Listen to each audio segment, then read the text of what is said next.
my veins, I've been driving this train. Years in this lane, there's no stopping this flame. Cause I came to the game and I changed it to play how I like, rearranged it to my own domain. Yeah, I got what it takes, made lots of mistakes, taking shots, skipping breaks, feeling lost, feeling great, popping off, singing straight, never stopped, never changed. All the squad here to play, and I've got something to say, yeah. I work hard each and every day, I get lost in the words I say. I don't push pause, no I push play. I won't stop till I make a change. I withdraw on the things I make. I turn flaws into flawless traits.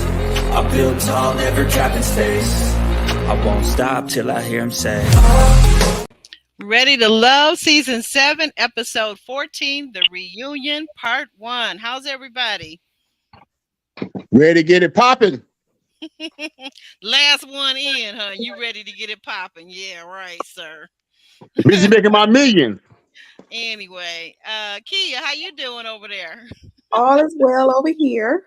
All is well. All right. And Jay, you can talk. If not, you may be busy right now, so that's okay. Ron, how's it going? Ron ain't got his pretty face on camera tonight. He was a minute ago. Yeah, I think people may be in the process of transitioning, so we're gonna give them an extra second. But anyway, guys, how's the weather where you are? It is now down to 52, but earlier today it was 75, 76, and it's going down to the 40s tomorrow. So our summer for 1 week is over here in Michigan. No surprise.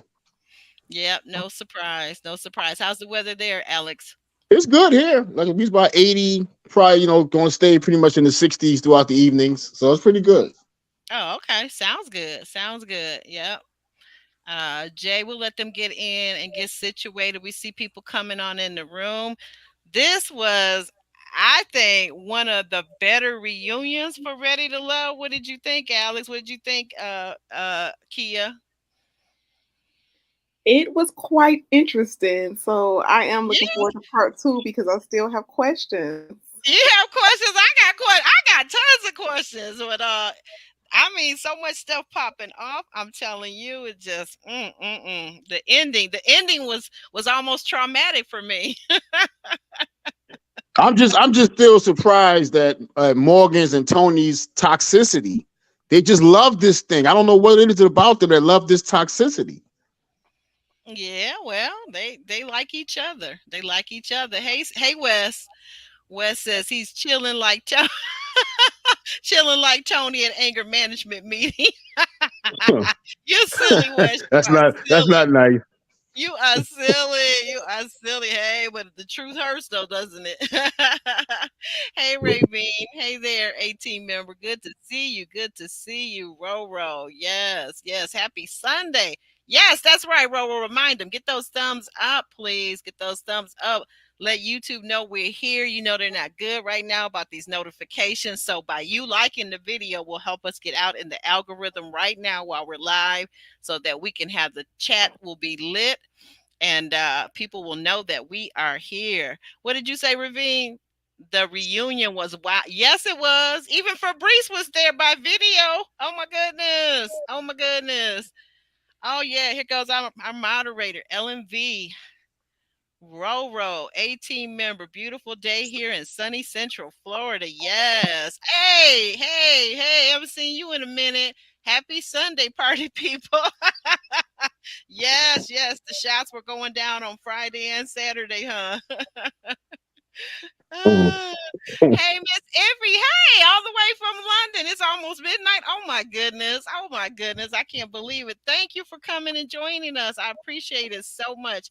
I hope you got my Instagram DM. We have got to talk soon. Yes, indeed. You wanted the ladies to explain why they hated Blake so much. That'll be interesting because he's supposed to be here next week. So maybe I don't know if you can't really ask him though, can you? But we're gonna find out. I'm sure we're gonna find out more about that. Dude was targeted like a brother in a career. You know what? I'm not messing with you tonight. I'm not messing with you. Hey, it is what it is. You're gonna get me taken off the air with these comments. Yeah, roll, right for a breeze.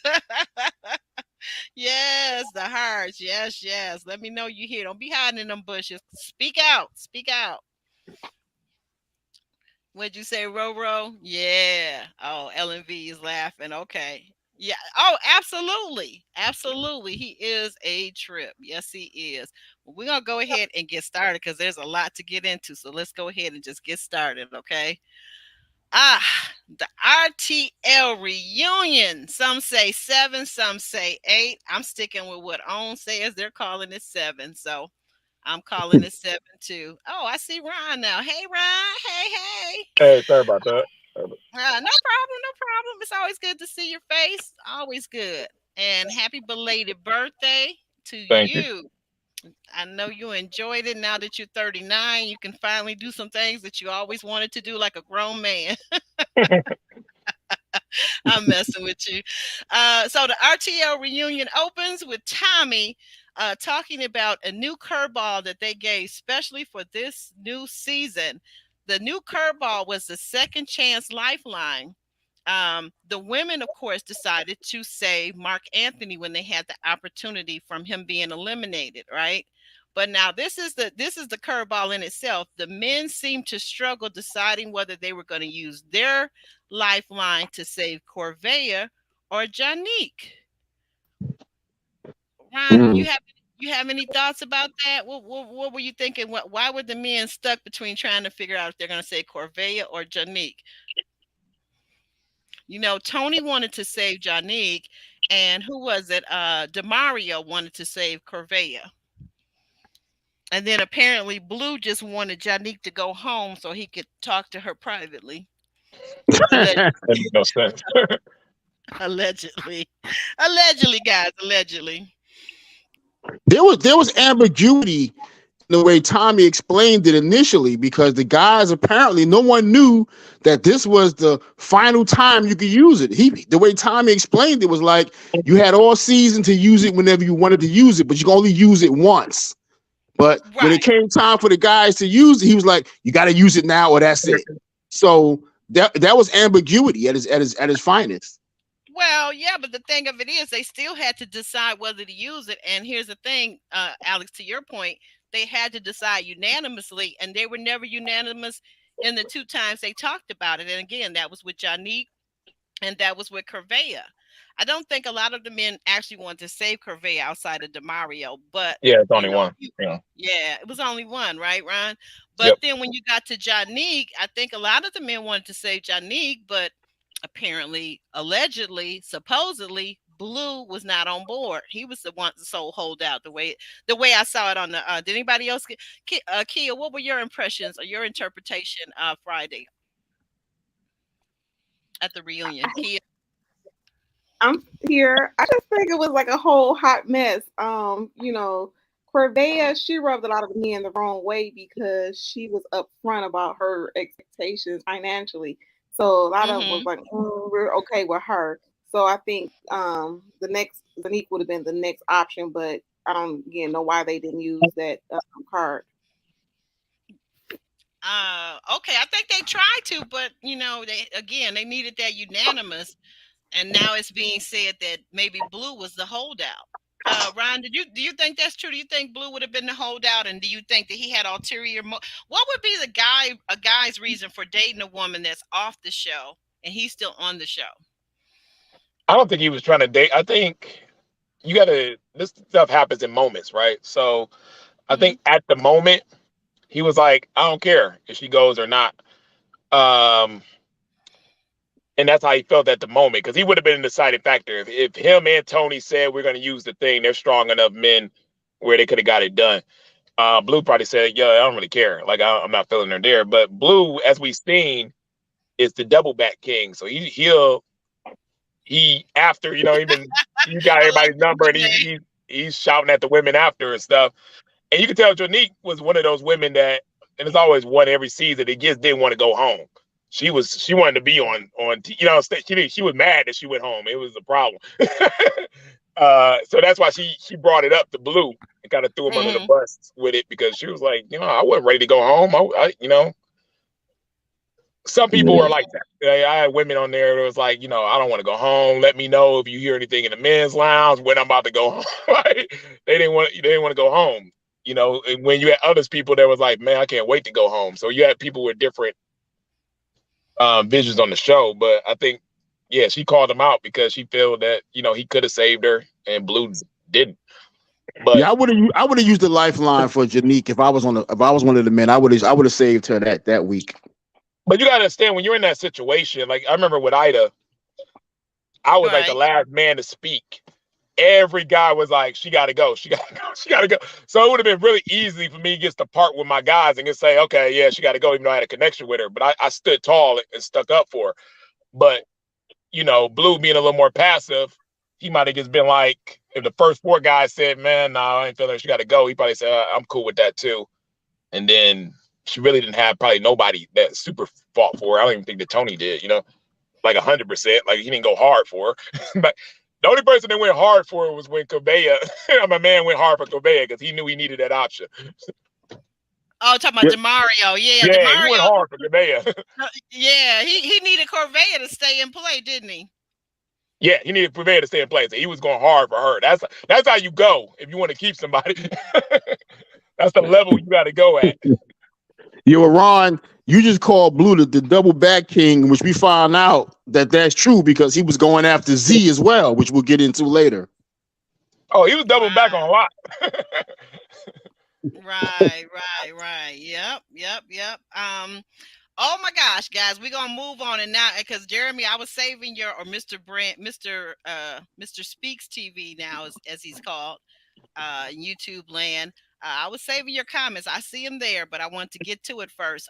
Next, we talk about Jeffrey and Dre explain why they didn't continue on in a relationship after that lovely scene on the bridge where he chose her and she chose him. Dre doesn't understand. He says he doesn't understand why Jeffrey's kids' fathers aren't involved with in their lives. And they go in a very harsh back and forth. And finally, Jeffrey says that Black men do this every single day. And Tony says, "Oh, wait a minute, excuse me, hold up a second. All Black men do not do this," meaning forsake their kids, not pay child support, not spend time with their children, forget that their children exist. What are your thoughts about this, Alex? Well, I agree with what Anthony said. All men do this. This is not a Black thing. And I guess because she's only dealt with Black men, that was her experience. But that's just something that men of all ethnic groups do. If you're not a responsible human being, it doesn't matter what your ethnic group is. You're not going to be responsible. Period. But so when you say all men do this, I didn't like what he said either. I got what he meant, but it sounded crazy. Just if you just listen to if you were to print it out and just read the words, all men do this. No, all men aren't piss poor fathers. No, all men aren't. All Black men ain't either. It's like Jeffrey said. But if you can let me talk without interrupting, what I'm trying to say is that I got what he was saying, that men, like you said, men in all ethnic groups and all races across the world globally, there are some men in each category that will be irresponsible fathers. I think that's what he meant. Does that make sense? That's what I just said. Oh, okay. Well, that's what I just said too. Over to Kia. Kia, how you doing? What are your thoughts about this? So yes, this caused a great debate in my home. So it was a discussion around the all Black men versus all men. I just think that she shouldn't have said that, like all Black men, like, oh, that's what they do. So if that's the case, if you know that all Black men leave their kids, why are you continuing to have kids by these Black men or whoever you're angry with? But I'm just upset. I want to jump to the Andre. So do you guys remember when Tommy, had issues with her not being able to bring her ex on the show? And then allegedly there was this elaborate story about why, she was, she had a little cup of tears, they're just not here available. So now all of a sudden Dre is on the reunion saying he didn't understand why her kid's father were not involved. So I get it was a fast process, but that's one of the questions that you ask. Like, so during the whole process, you didn't ask like, well, what is the role of the, your kid's father? Do I have anything to be concerned about? What type of, situation I'm getting into? So Andre is a little suspect also because you came back and had your mind set on her, but now you're just like, oh, that's an issue. Wow. Jay, are you able to chime in on this? Get another woman's perspective on. Oh, Jay just dropped. Okay. All right then. Yeah. To what Alex is saying and Kia, I think that. Oh, here she is again. Okay, let's see if we get the connection to work. Jay, I was just asking. I was getting ready to ask for your opinion in this whole black fathers, absentee fathers. What were your thoughts on what was transpiring between Andre or Dre and Jeffrey on stage? Poor communication once again. I'll say it like this. My girl Seaway said a good point last night. Dre actually opened that door when he had made it general saying men don't leave their children. She specified to black men. So therefore they both was kind of being inflammatory about what they were saying. Because Dre was Yes. not all the way accurate. Like men do leave their children just like mothers leave their children. People do this on a regular, yes. However, Jeffrey's experience, according to the ladies, is not all men, all black men. It's the two men she chose. That's Mm, what that is. So That she part. needed to keep it. She needed to keep it to her, and like Tommy was trying to have them do, keep it specific to you guys because this is not you're now disrespecting all these black men on this stage right now that have children that are taking care of their children. right. Right. You're throwing them Exactly. under the bus right now, and that's kind of rude. And you want to argue. Granted, Tony might have not should have jumped in, but he had to defend his honor of his kids or whatever. And you want to argue with him and tell everybody to be quiet and mind their business and all this, but you just highlighted all of these people. So when they come back at you to say that you're saying something that is false, you can't be mad because you chose those men that you dealt with, and whatever the reason is, that's something that if you were serious about Andre, you should have told Andre. We And don't have Jay, to know. Here's the other thing. He's talking about now. He knew she had 3 kids, 2 different guys, right? He knew this Hmm. all along. The reasons why the guys are not there to me don't even matter to some degree, because if you're going to Hmm. be in this woman's life, you have to accept the kids, whether the men are there or not. See, I Well, think Andre was just I'm not against that part or whatever. I definitely blame him a lot in it because you can't sit here and act like you didn't know the fathers weren't there because you sat in front of everybody, your sister, Cynthia, your niece, when your sister asked her where are the fathers. Mm. So if you guys didn't have an in-depth conversation after that, that's a problem. But how he kept putting That, it as well is he kept asking her why they're not in the life, and whatever answer, it wasn't sitting with him. That's what he kept saying. So I have to go with the fact that somebody is not explaining why they're not there for whatever reason good enough for this man to want to sit there and say, I want to continue to deal with this. Yeah, Yeah, it's a lot of because he. levels. I'm Go sorry, ahead. just real quick, because Yeah, sure. Dre said no child just wakes up and says, "I don't want to see my father anymore." Maybe Jeffrey was feeding this to those children. That's what he was alluding to. But you know what? Dre has to take that back because Dre is not a father, and I don't know how much experience he has with that, but some kids do. Some kids are hurt by their parents so much just that will sit up there and say, you know what? I don't even want to anymore. I don't even want to try anymore. So there's different levels and angles, like Ron was about to say, to this whole situation. All I know is there's not enough truth being said between these two people to make it a serious thing. Well, here's my opinion on it. For one, I think Jeffrey's a manipulator, and I don't mean that in a bad way. Doesn't make you a bad person. okay. My mom's a manipulator. It doesn't make you a bad person. You still have a sweetheart and things of that nature, but But she how do you carries mean on it? that Hmm. she carries on that's innocent and oh, I'm so fab, I'm so great in this, giving her own self compliments and stuff, which is weird. But Yeah. I hear the fathers live in Ohio, don't it? She the one moved the kids and went to Hmm. Miami. And Oh. so imagine you already paying both of the guys on child support. We saw that through the Simone thing. So you already paying child support. You want me to now to fly to Miami every other month to see my kids. I gotta get a hotel. I gotta get a car. I gotta pay for entertainment. Never once was she like, okay, you come every 2 months to Miami, and I'll come every 2 months back to Ohio. And we can split. She's not working with these men. She gets putting all the blame on them and saying you're bad fathers and stuff like that, which is BS. Like, you're even gonna work with the fathers or you're not. And the father said, if you're not gonna work with me, that's a vacation. Every 2 months I had to go see my kids. You're not helping me out on anything. You're not cutting the child support back. You're not doing anything to help me in the situation. And I don't like you. You can tell that they don't have a relationship. These guys don't like her. So if you mix it all together, it probably was like it's just easier just to stay out the way. And for her to play victim and she's not trying to help these kids, she's not thinking about the kids and trying to help these kids see their father. That's what Andre was alluding to, because Dre can't be manipulated. We saw that with the Mercedes thing. When she didn't check on him through the COVID, he checked her. That told me right there, he don't deal with that manipulation. Don't come with that fake stuff. So he's alert. And I think their relationship was kind of pieced together anyway, because remember, she said, I called him 2 weeks later to come to a party.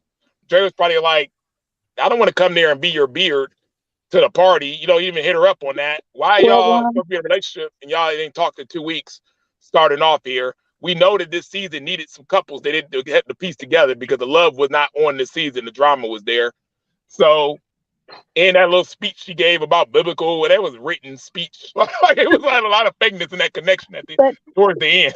But Ron, let's be honest on Andre. I know you want to say he can't be manipulated and all this stuff like that, but he sat on that panel, on that live, and sat there and didn't stick to what his truth was, where he gonna go back and tell Mark Anthony that the reason I stopped talking to her is because she stopped calling me. Well, that's what your thing should have been up there, instead of derailing with her on the kid situation. He probably already felt that way about the kids. He probably always felt that way about the kids. Yeah, but she manipulated that conversation to go to where direction she wanted to go to make him look bad for not choosing her over the kids. He could have just easily sat there and said, it wasn't about your kids. It wasn't about that. The main reason is you didn't keep contact with me. And we would have all been on board with him, because the way he treated Mercedes, we'd have been like, oh, well, how he feel about keeping contact with him. Yeah, hindsight's 2020. He was giving a true answer. He wasn't trying to give the answer that would make him look a certain way in the public. He's a guy. But he was saying he probably always felt that way about them kids. And that's what I'm saying. She manipulated that situation. She took control of the conversation. That he is. But wait, guys, let me just jump in for 1 second and answer this. Did I not hear him correctly? Did not Dre say that he has typically always had relationships with women who had children? Correct. But let me add this. Maybe after the show, he saw parts of her that he really just chose to ignore because he was mesmerized by her, or he was interested. So in so many ways, it seemed like he was saying, like, maybe it's you. When he was like, so the kids, the stuff that he was saying, he just didn't come out and say it on live TV or the reunion. But I think maybe he saw parts of her as Ron. I have to go with Ron. I think she's a manipulator, because, some women could drop a tear at the drop of a dime and they like innocent. And he probably seen some things that he didn't like and was just like, okay, that story you told me originally about your kids, it might be you, sis. But also the other thing, Kia, might be she manipulates with that baby voice, and Andre probably found out in the morning she really sounds like Lou Rawls. Or wants to make your mouth. That's your mouth, Alex. Well, now you know what? Now you do bring up another point of contention that I had with this. Which one is her real voice? Because when she was talking on stage last night, that country voice, that was a whole different voice. That country voice is her real voice. Wait a minute, Jay. I need you to do your impersonation. Go ahead. I'm listening. Which voice do you want, though? You want the reunion voice or the? No, the baby voice, the sweet baby voice when she was getting all the men to fall in love with her. Ron, I just want to tell you that you look really good today. I like that chain around your neck. Okay, that's so handsome, and your beard is so nice and moisturized, Ron. I just don't understand why everybody is so mad at Jeffrey right now, because Jeffrey is really a sweet person, and she just does nothing wrong. Okay. it was a blessing for Andre to sit up there next to her last night. It was just to be in her graces. Okay. Oh, no. Now you have to do the country one. I just want a father do for the my kid. reunion voice. Do her reunion like all black men are pieces of you know what. So all black men is pieces of no, just playing. Didn't get that deep. I'm just playing. I'm just playing. No, it's like that's what she was trying to say, but we know. I mean, we know. We already know that all black men are not. Okay, Jeremy, go ahead. Come on up, Jeremy. Come on up. Come on up, babe. Come on up. Now don't take over. We ain't gonna be up here all night now. This ain't the 3-hour Kojo Express. Not the express for 3 hours. Just Right. They know that's the local. I'm sorry, the I don't have it in me. no, but real Okay? talk, Ron. You looking real nice over there, Ron. I just want you to know. Don't it? Amen.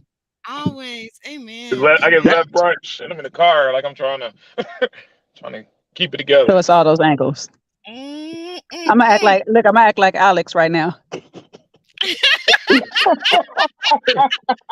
welcome in. I don't know whether to call you Jeremy anymore. What do I call you now? Come on and jump on in here. You can call me whatever you like. Okay, because we go way back in the day, so I'm gonna still Yeah. call you Jeremy if that's okay. Hey, Aubrey. Yes, are you going to tell what's up, Jeremy? I ain't talked to you in a while, brother. I know it's been a minute, but we want to get Jeremy's thoughts, Mr. Speaks TV. Come on now, tell you was all up in the comments. Now it's time for you to go in.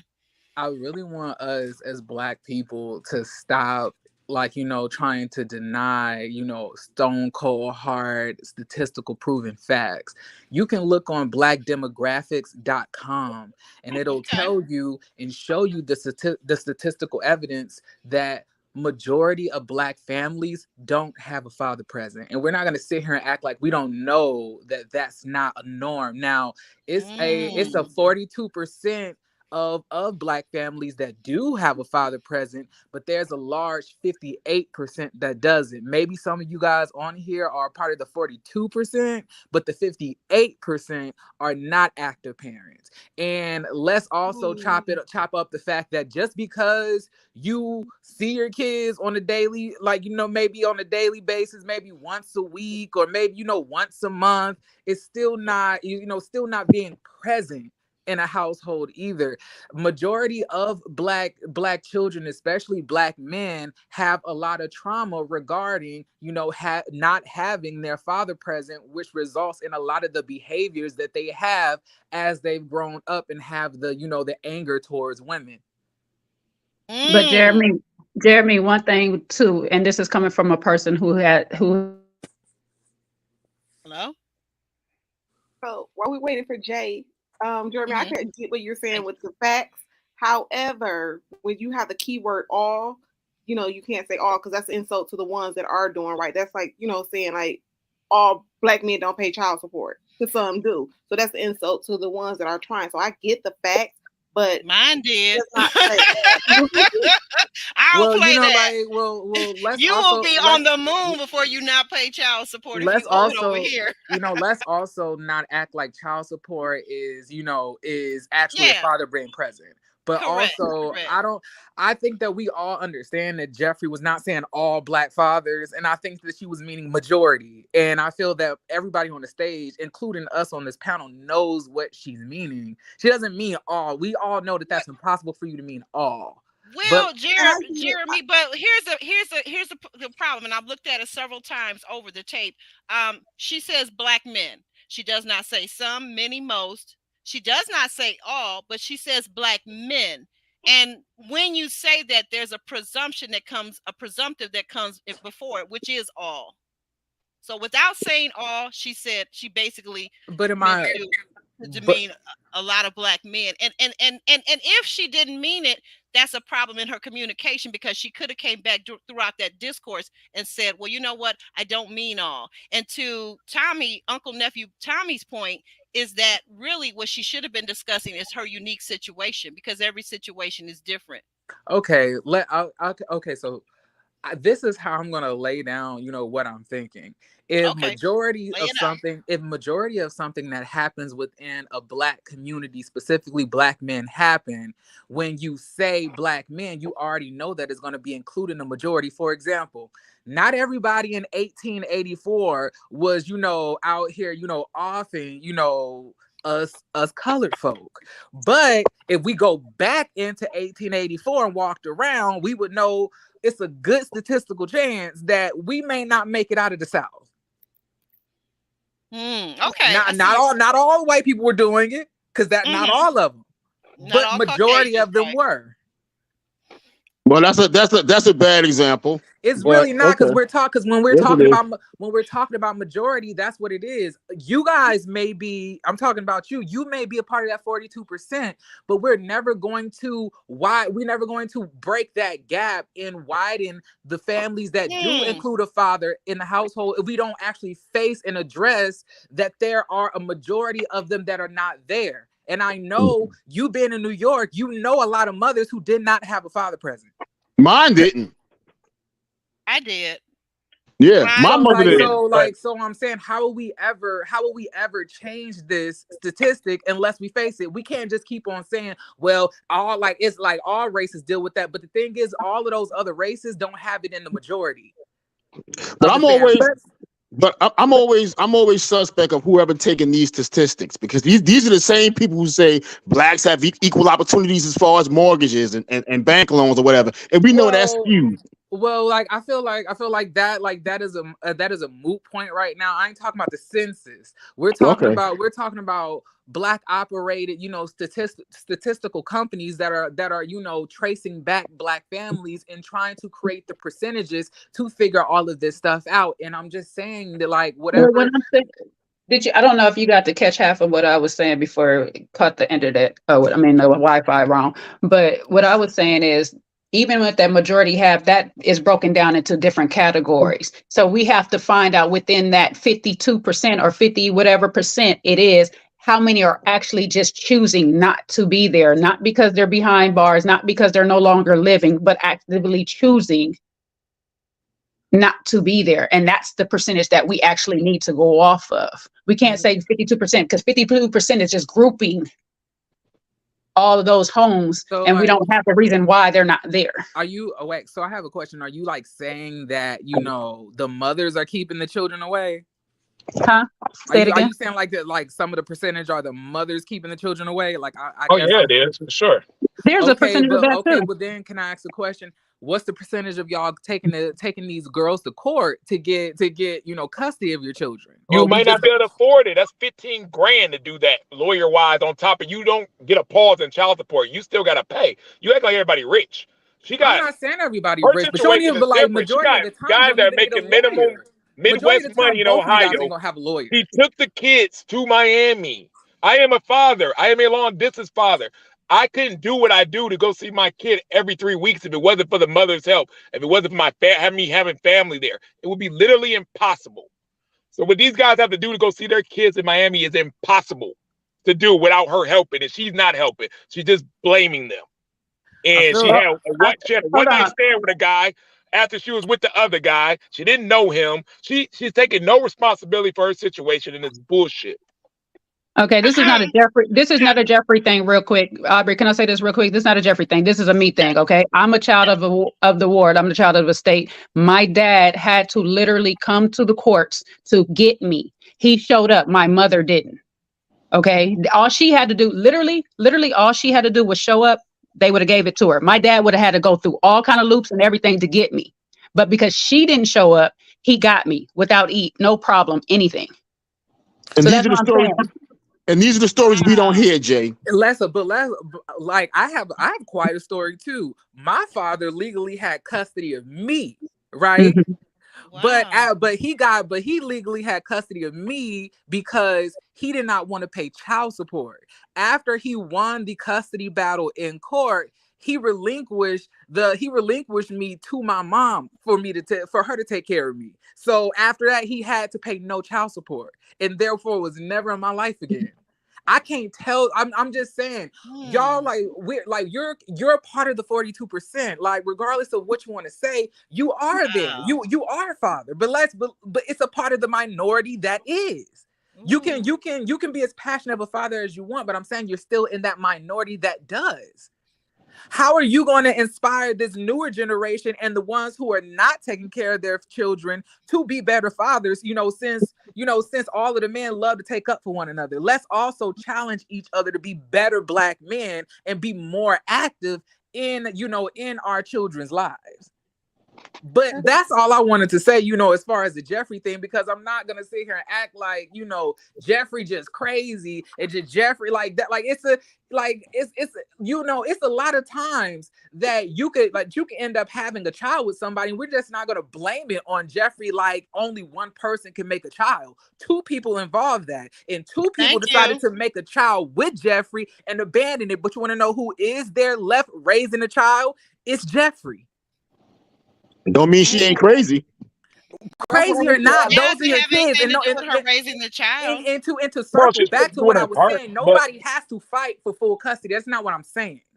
I'm saying you could fight to have visitation for your children. You don't even have to represent. You don't even have to be represented by an attorney. Majority of the times, a lot of Black families who do go to court are not attorney, represented, because nobody can really afford it. But you want to fight for your child and prove by the statistical evidence. Well, I'm saying your financial evidence, all of those things, that you are able and viable to be a good, upstanding parent for your child. Just saying, oh, I'm too broke to do it, and just not doing anything is like, it's weak to me. Jimmy, I hear you, baby. So y'all want to be providers, and y'all want women to be submissive, but you don't even have enough money to fight for your children in court in the worst case scenario. Well, let me tell you. Well, let me tell you this.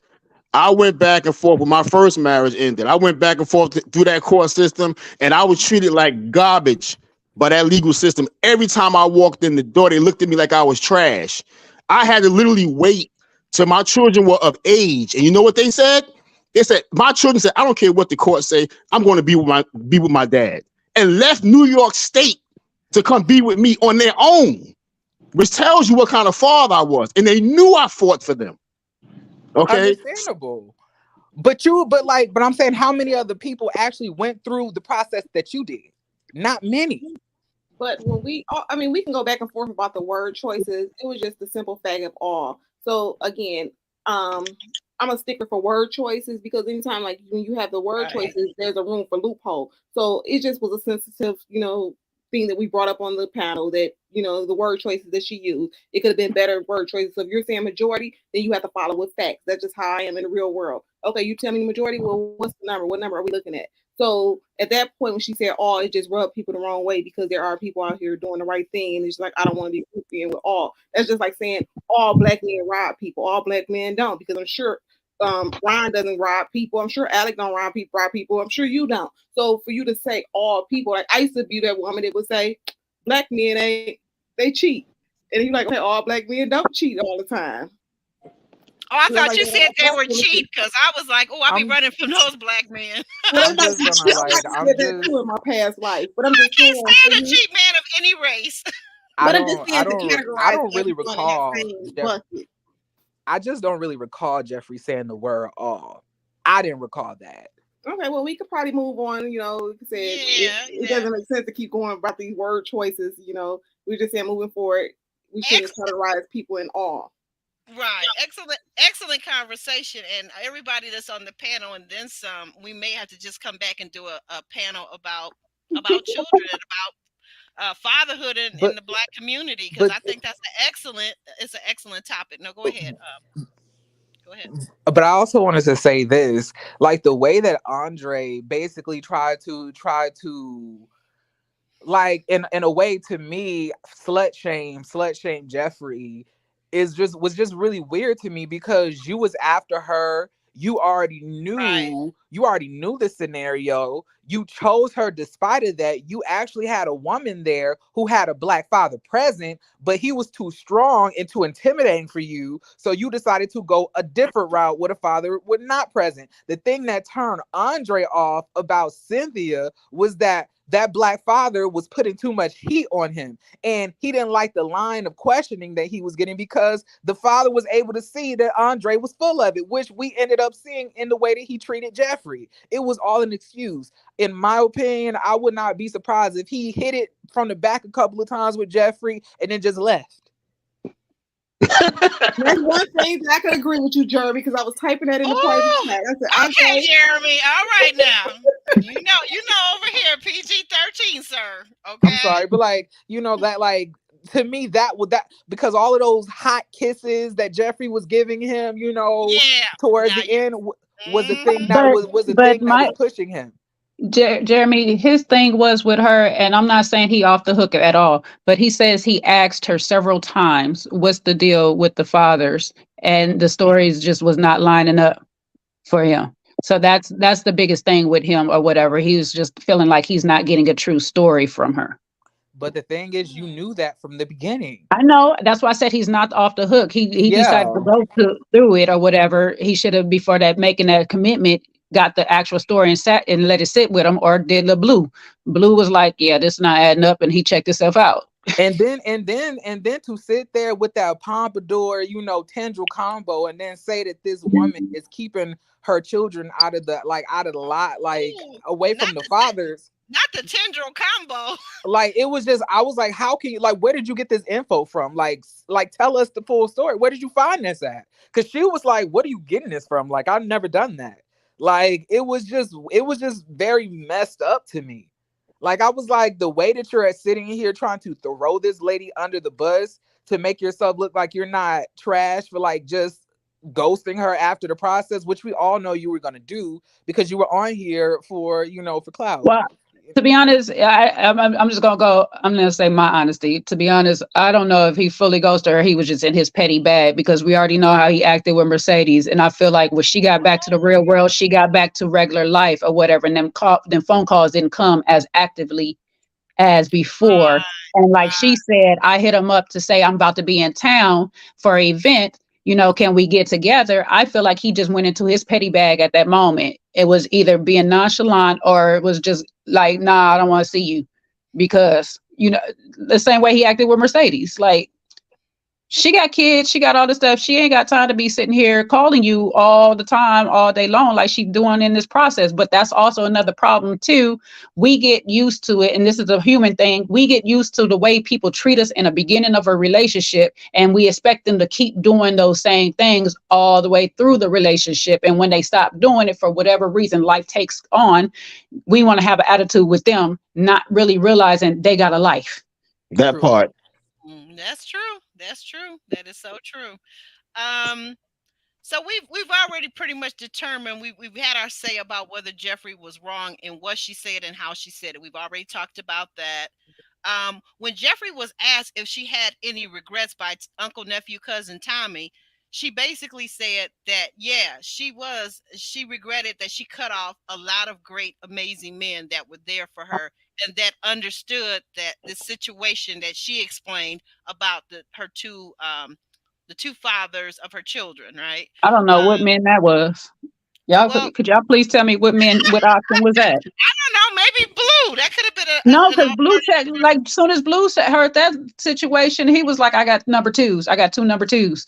Oh, yes, that's true. So he wasn't game for it. Who else? Mark Anthony definitely wasn't trying to be nobody's nothing he stepdad. Wasn't be nobody's stepdad, bonus dad, no kind of dad unless it's daddy in the bedroom. Yeah. Now PG-13. I'm just kidding. Well, I said daddy in the bedroom. I didn't talk about no angles and no positions. That's the difference, Let's get into it. Yeah, try not to get into it. And then I thought it was so funny. So as she was saying this, Dre said she acted like he should be grateful. And he didn't feel like he was grateful at all because she was acting like, oh, here's Keena. Okay. Hey, Keena, I'm sorry. I didn't see you, boo. What's Hey. up? Hey, Hey what's up, guys. girl? Hey. Hello. Happy Hey, are we belated talking birthday to about our hey, thank happy you. belated birthday to our Keena too. You guys were out for a little while celebrating them birthdays, you and Ron. Yes, the Aries came through. Are we talking about all this ratchetness? We're talking about the Live. ratchetness. Now we're only going to give you, not anyone else, because everyone has had, I believe, has had their opportunity to talk about the ratchetness of Jeffrey talking about black men do this every day. I want to just get your thoughts before we move on.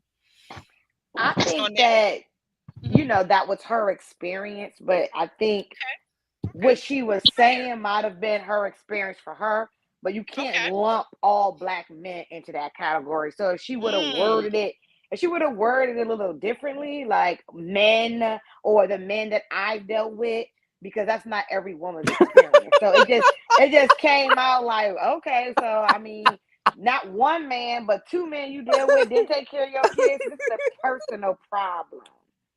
I can't hear. Is that you, Kia, over there, Kiki? I can't hear What? what Keena's saying. You keep Kia so loud. Go ahead, Keena. But yeah, I just felt like she should have worded that differently. Yeah, we all know that some black men don't take care of their kids. But that's not all black men, because No. some white men don't take care of their kids anyway either. So she could have just worded it differently. But the bottom Asian, line is, Hispanic, yeah, the bottom Italian, line yeah. is Jewish, you don't have good judgment Catholic, with men, because Christian. not one man but two men done did the same shit to you. So clearly, this is a sorry, this is an issue that you keep encountering.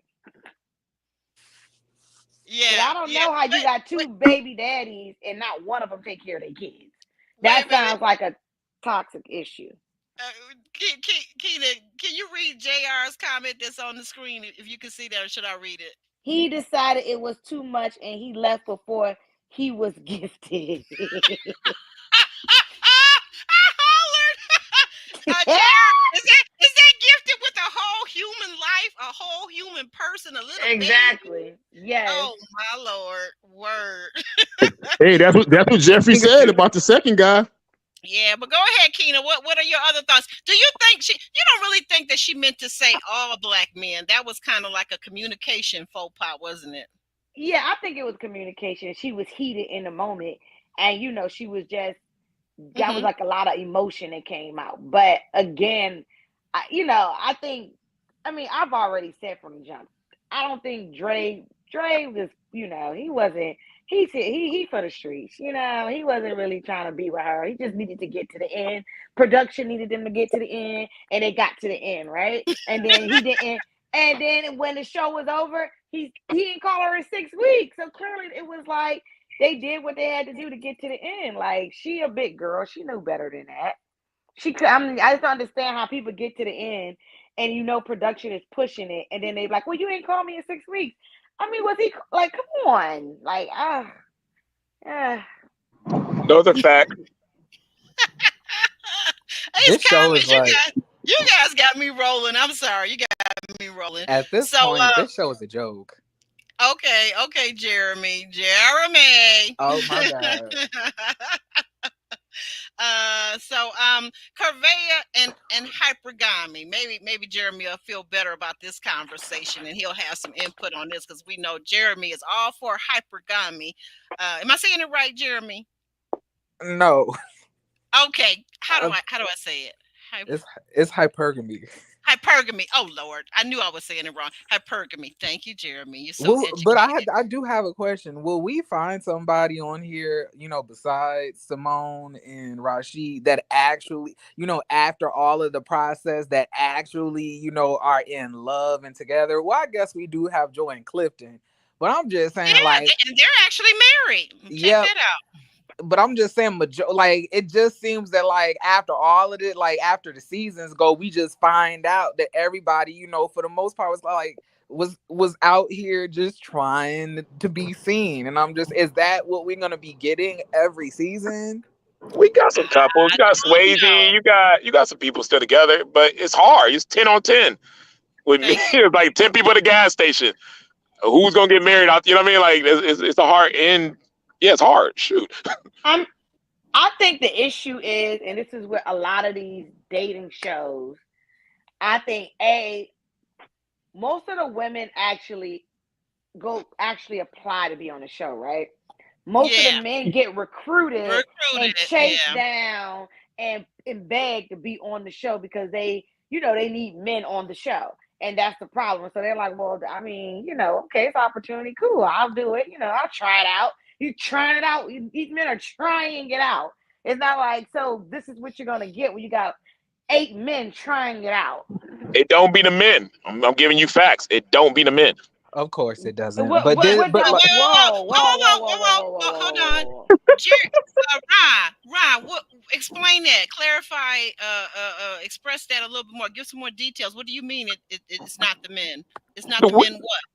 The men are on the show. Like, we don't know what's going on. We as being men, we're dating, doing what we're supposed to do. Women, the opportunity lays with the women on the show, right?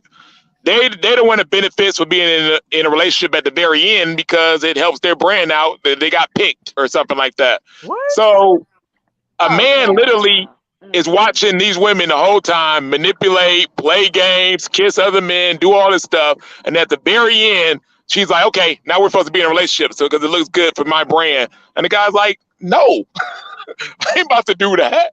Like, I've seen you play games this whole season. I've seen you do this and do that. I have to pick a woman, a real woman. I got to actually be in this relationship, and I got to start.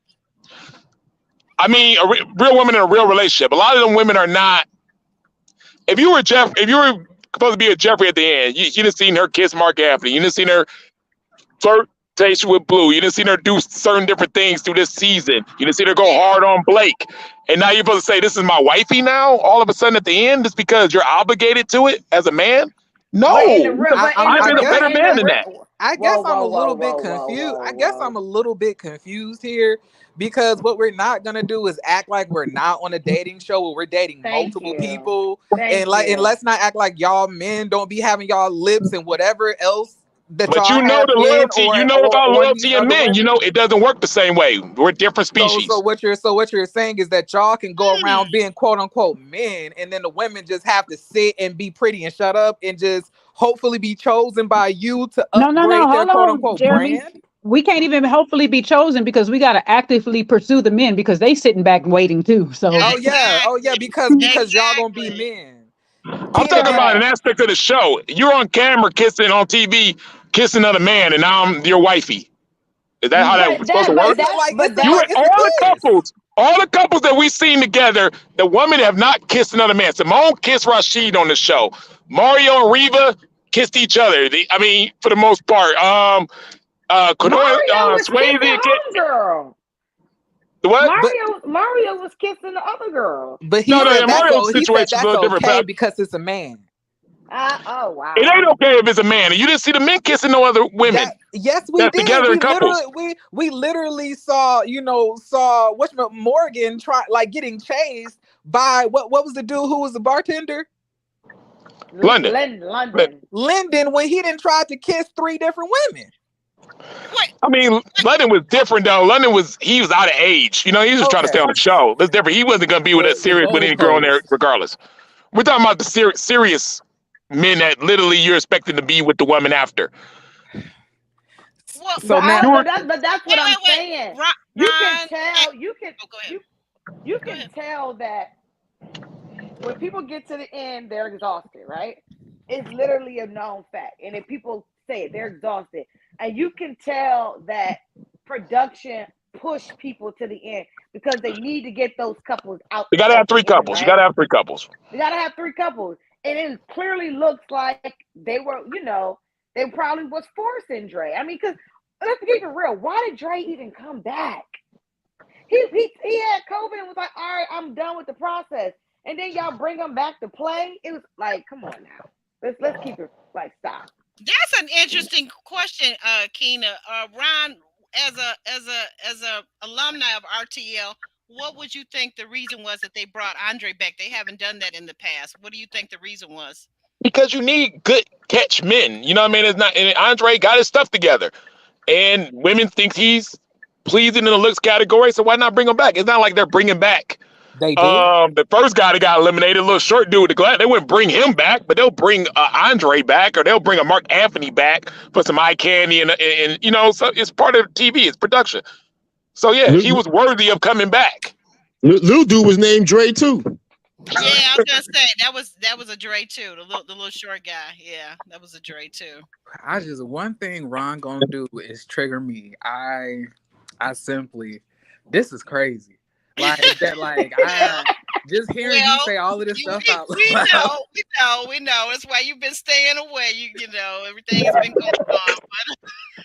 I'm telling you from a man's point that we end up being the scapegoat for the relationship going bad at the end, and that's not the truth. It's just not.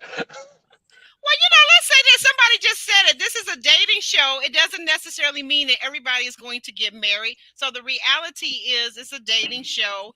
Supposedly, these are people that are ready for a long-lasting relationship. But dating in the 2020s is difficult. Let's face it. It's difficult for many reasons.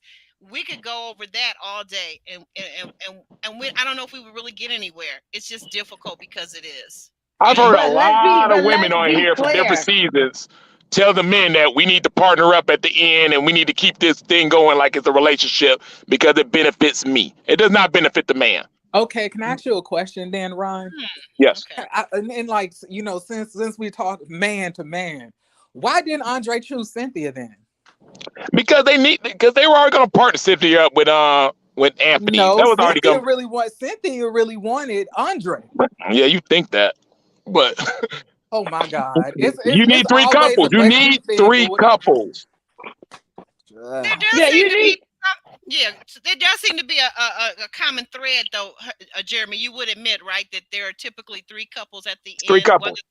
Yeah, Jeremy. He needed three couples, but for him not to call her in 6 weeks, that clearly meant that he was disengaged. He was being forced in the process. And he did it just to go get to the end. She knew probably what it was, and now she knew because she said she didn't call him for 2 weeks. She called him to invite him to an event. That don't benefit him.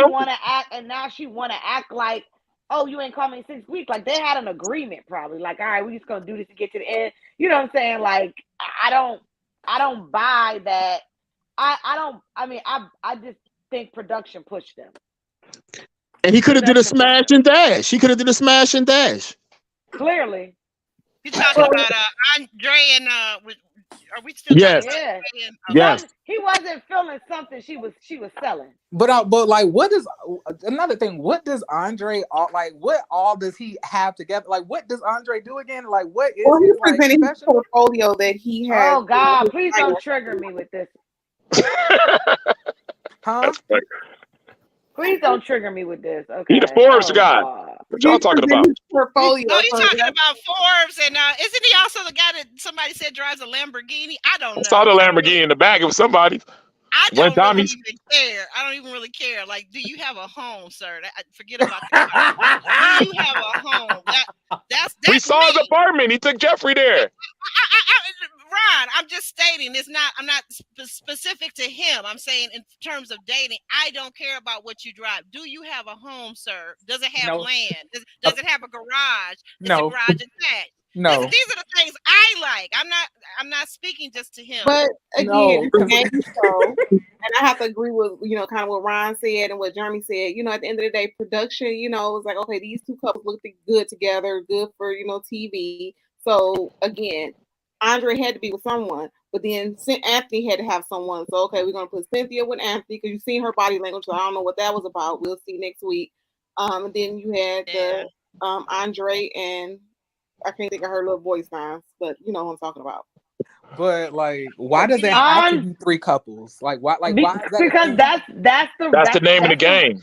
Yeah, that's the name of the game. I'm just saying, why not have two couples, just two who actually have a genuine connection? Wouldn't that make more of an impact? They did not have the two couple. They didn't have one couple. They struggled. The reason why you saw the Blue and Kayla thing after 1 month of maybe a date or two jump on is because they were struggling to sell love this season. They didn't have the couple. The reason why they said that Blake and Sue are still together when they didn't want to say that because they know how Blake is. They were struggling to put couples together. That's why I say I don't even know if Anthony and Cynthia are together now. They almost had 0 couples this season. They had to try to place something. What about Mark? What about Mark Anthony and Mercedes? Mark Anthony's going to New York. He's gonna be with an exotic looking chick in 2 weeks. You know damn well they're not gonna embarrass Mercedes by saying they're together. Miss Aubrey did them. Thank you. Okay, Ron is going in. Play with me. No, I'm just saying, but wait a minute. But no. I got a question. Hold on, Ron. How is Blake? When you said how Blake is, how is he? Well, saying Blake for the streets. No, not for the street, but Blake gonna date. Like, he's a good-looking guy, just like Mark Anthony is. Them type of dudes gonna have women options and things of that nature, and they're gonna be seen. If they're not with the girl, they're gonna be seen dating, and people are nosy, so they don't want to embarrass the girl to have see Blake out on a date with somebody and say, "Well, I thought you were supposed to be with Sue," and got pictures of him on the blogs and stuff like that. Same with Mark Anthony, so they don't necessarily want to put those couples together because production knows what it is, but they had no choice. So it was no love. You got to sell love on this. It can't just all be drama. But if you just selling this fake love at the end of the finale, and then when we come to the reunion, it's all drama. Then it's a moot point. We understand it's fake, but most of the audience that watch this is very green, and they'll believe anything that's on TV. So therefore, if you could peach a couple 200,000 people that be watching this be the same 200,000 people in our comment section repeating the same stuff that I'm saying. Yeah, facts. Yeah, 200,000, but it's 2 billion. I mean, you got it's a lot more than 200,000. Yeah, a lot more. You know what I mean? A lot of them are green like that. And like I said, production just has to sell the love to the reunion. After that, they pack their shit up and they on to the next season. They don't care what comes on after that. They got to sell it to the reunion. They on to Dallas. It's over. Yeah, they're on to the next after that. They don't care what y'all do. Y'all can embarrass yourself after that in this relationships. I'm very confused, but we're going to get to it. Oh, my Lord. We have not even got through. Okay, Corvair, is she spoiled? Does she want something that she hasn't earned? No.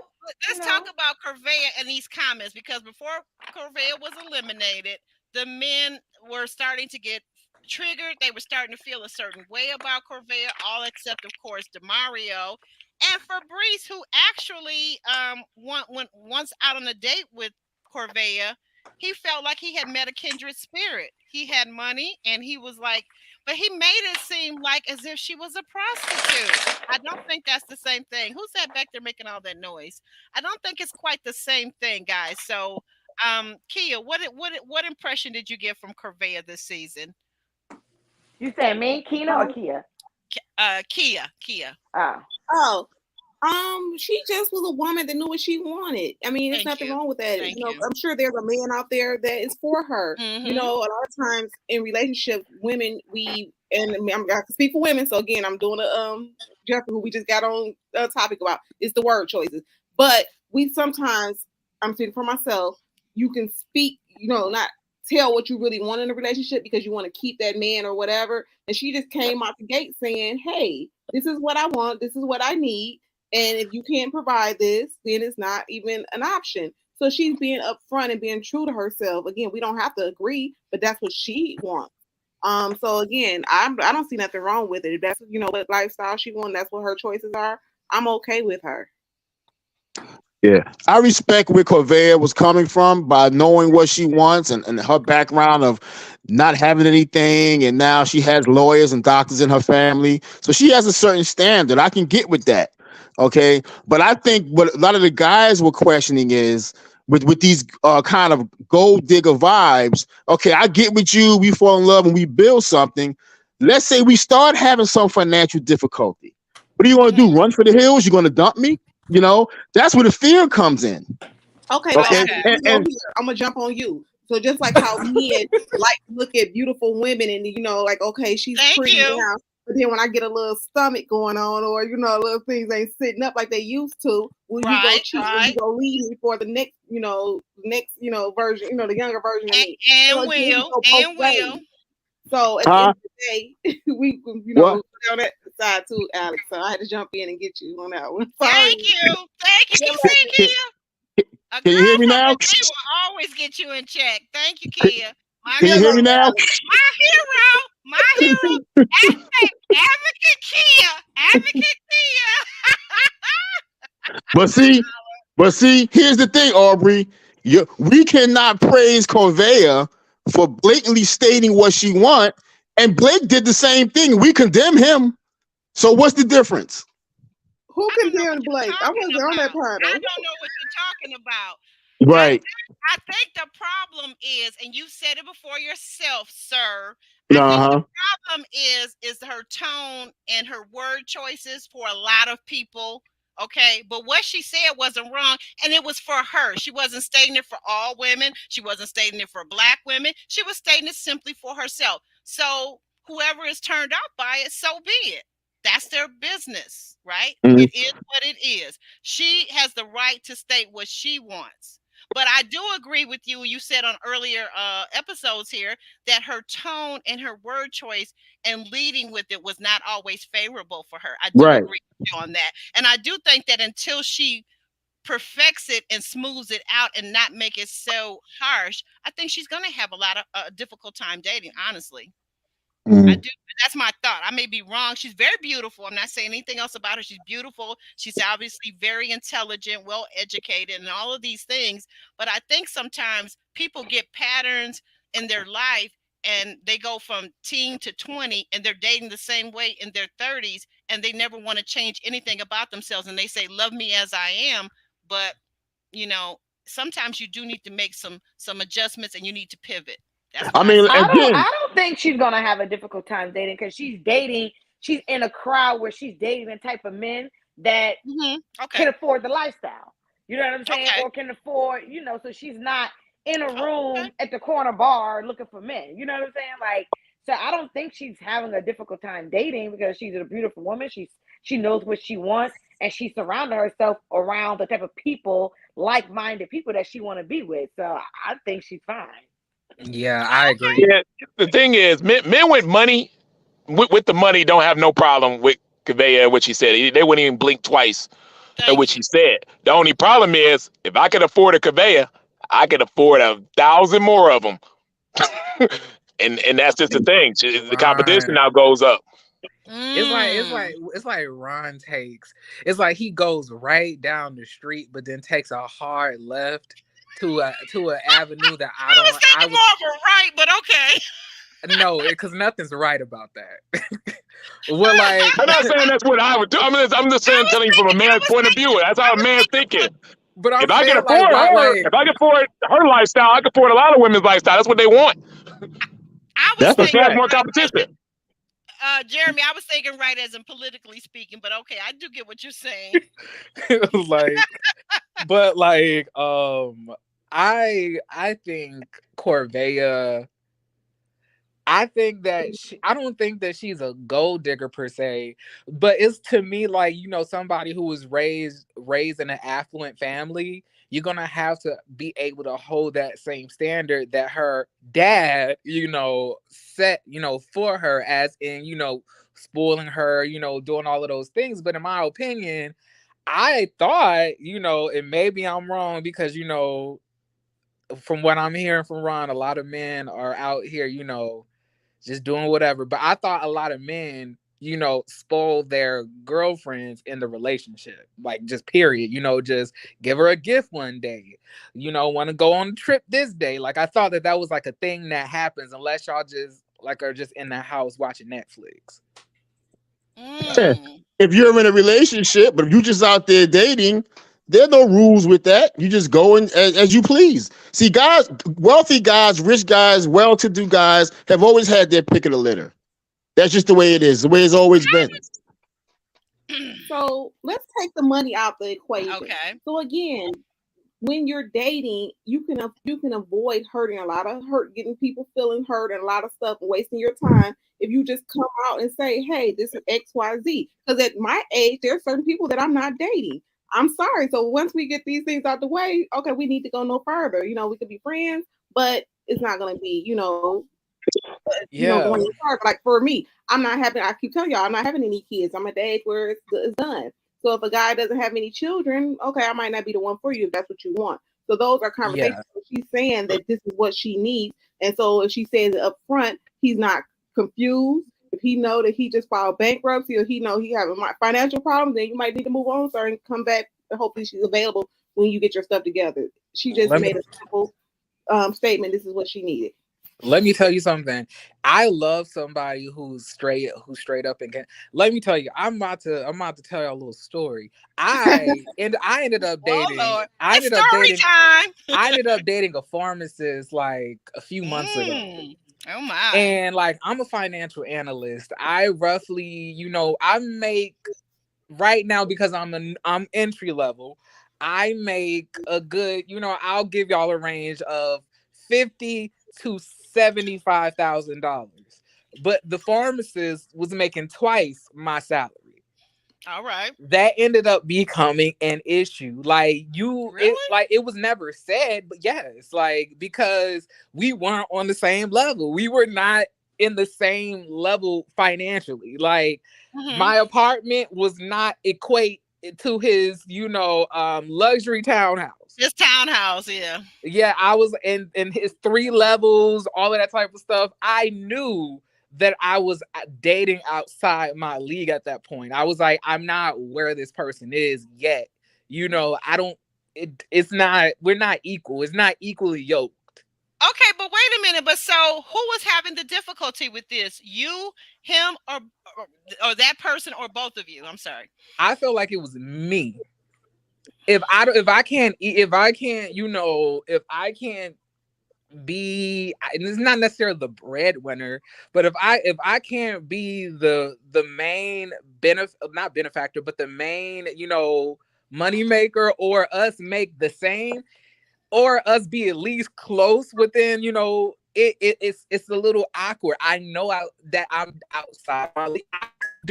So, Jeremy, I'm gonna have to get on you. So I don't think, like I said, because it was you. See, I thought you were about to say it was the other person. So because it was you, I think you might have, kind of like, messed yourself up because you were thinking, downplaying yourself because you have the potential to get there. So you have to think, kid, you have to think about it like this, and I'm telling you from the perspective of a man. If you if you're not able to do the same things that your spouse is able to do, like, for example, they were able to, go to Africa on a drop of a dime, $3,000 to $4,000 ticket, figure out the hotel specifications, all of that type of stuff. That'll take me a good year to plan. With with my funds, it won't take me 3 years, but I'll have to save up because I have other finances. I would have to save up that type of stuff. And if you're dating somebody that's used to living that type of lifestyle and you cannot do the same, that's going to cause an issue later on down the line. Like I said, it's not all about love; it's about finances. I always say that. Availability. Always say that. I don't think men. If I meet a guy and he picks me up in, I don't know, maybe just a regular car, and I see that's what car you drive, and you're like, okay, ooh. So that would be like kind of like silly of me to be like, oh well, 2 years down the line, well, I was thinking that you were gonna get such and such because I know how, what he had when I came in. So again, I just think that, coming into a situation, sometimes you can't, have compromise. Some things are real deal breakers, but I get what you're saying. It took you longer to get the trip to Africa, but what if that was a beautiful thing that you missed out on because you were thinking that it's, it can go to Africa at a drop of a dime? And listen, guys. I mean, Cookie's here, right? Cookie literally just did a show. Oh, the audacity! Just did a show. Is how important is some of that? Yeah. I mean, how important is the monetary value in your search for love? Just did this thing. Literally, y'all gotta go check it out. It got juicy, y'all. Y'all gotta go check that out. And make sure they surprise. But my thing is this.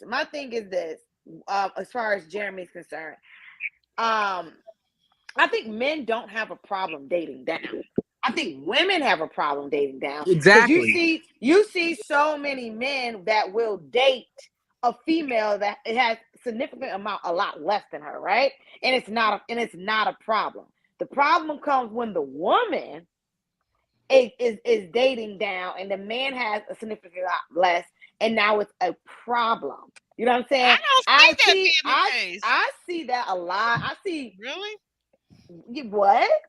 I see a lot of dudes with money, and their girls either stay-at-home moms, they do not work, they're trying to be an entrepreneur or whatever they're doing. They don't have they don't have as much money as them, and it's not a problem. They're just as happy as hell. But Can I add on to it with you, Kina? You reverse them roles, baby. And a female, she gonna have a problem with it.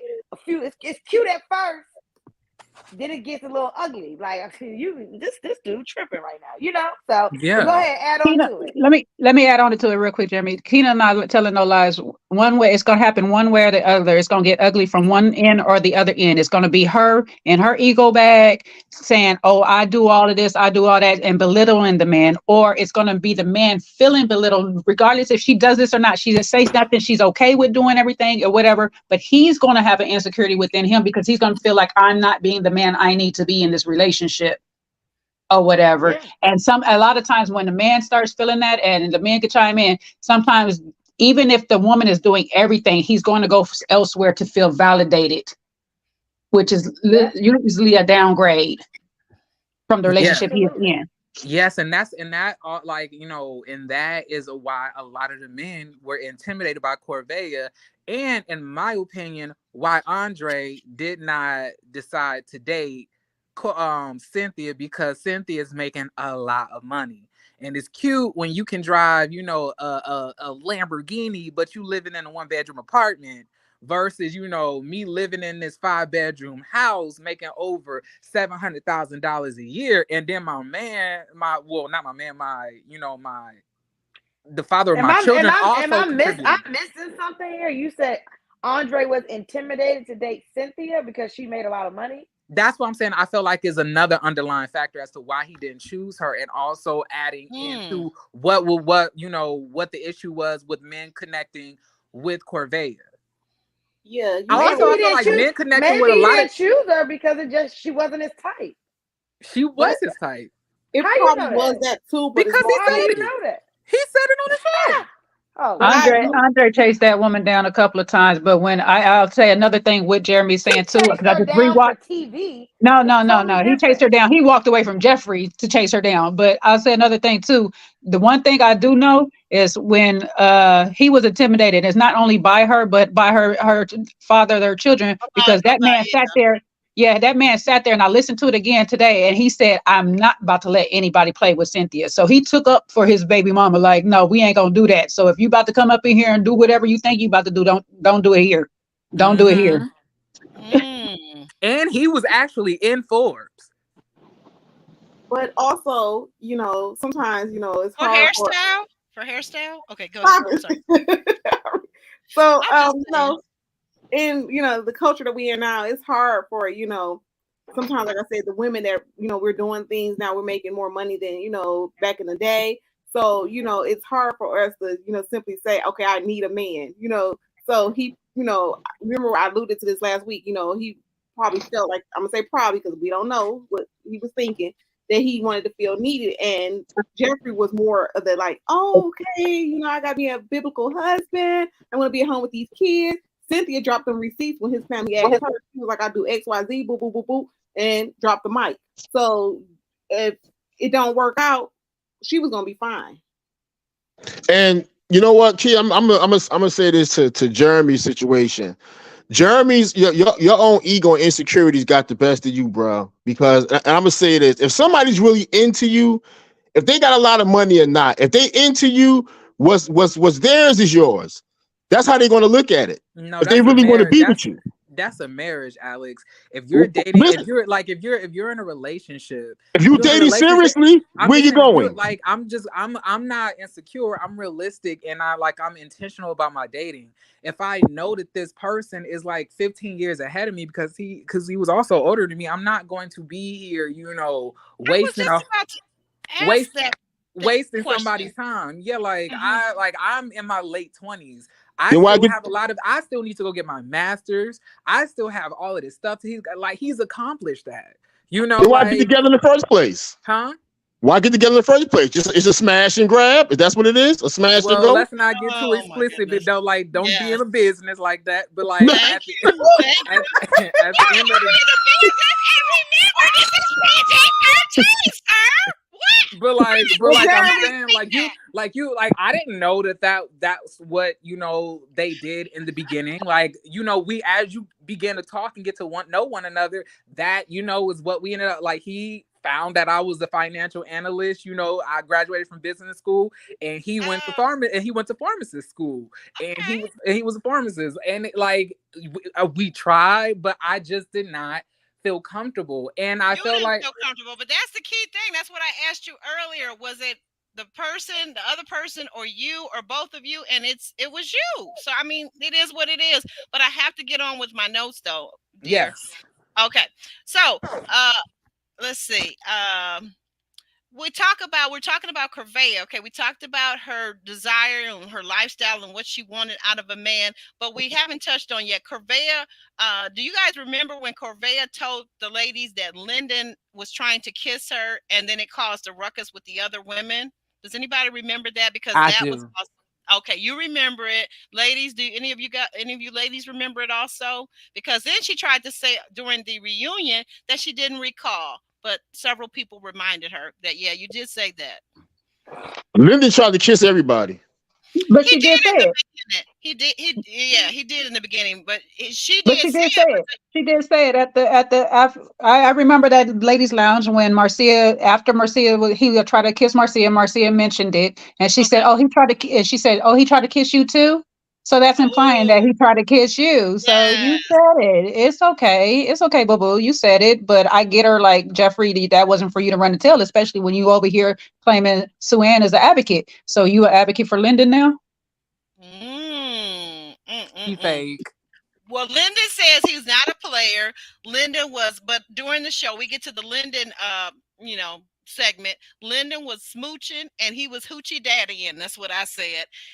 But he was, really, when you look back on the show, he was the lighthearted levity that we all needed, because I don't think that anybody really saw, most of us didn't see Lyndon necessarily as being serious about his quest for love, but more so probably recruited. He was there and he was lighthearted and he was easy on the eye. And then they show at the reunion, they showed the kiss, the passionate kiss between Lyndon and Morgan. And now Tony gets to see it for the first time. What did you guys think about that? Was Tony looking a little green with envy there? I think he got a lot of nerve because Who, Tony? Tony got a lot of nerve. Apparently, you in bed with this other woman, Natasha, allegedly. Allegedly, thank you. Allegedly, okay. So Okay. why are you upset over a kiss? Mm. That's hypocrisy at its finest. Because That's he's a true. That's true, because he's because a he was man. dating. He was right, right, exactly. Double standard. He was Because he's dating, a right? He was man. dating outside the show. You're right. You're right. But And we Tommy, already we're know gonna get to that that. Tony is Mhm. problematic because he doesn't He give is. people their space. So you remember when they were at the retreat or whatever, and she went in Mhm. the room, and here he come again. He likes to be like when she said he just snatched me up.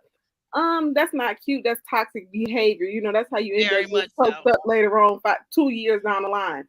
So Mhm. she was attracted to the toxic Tony, but again, Tony is do as I say and not as I do. Because like I said, Alec, I forgot about that. He had a whole alleged issue with Natasha. Then you upset about a kiss, and then you still chasing behind her, talking about you need to talk.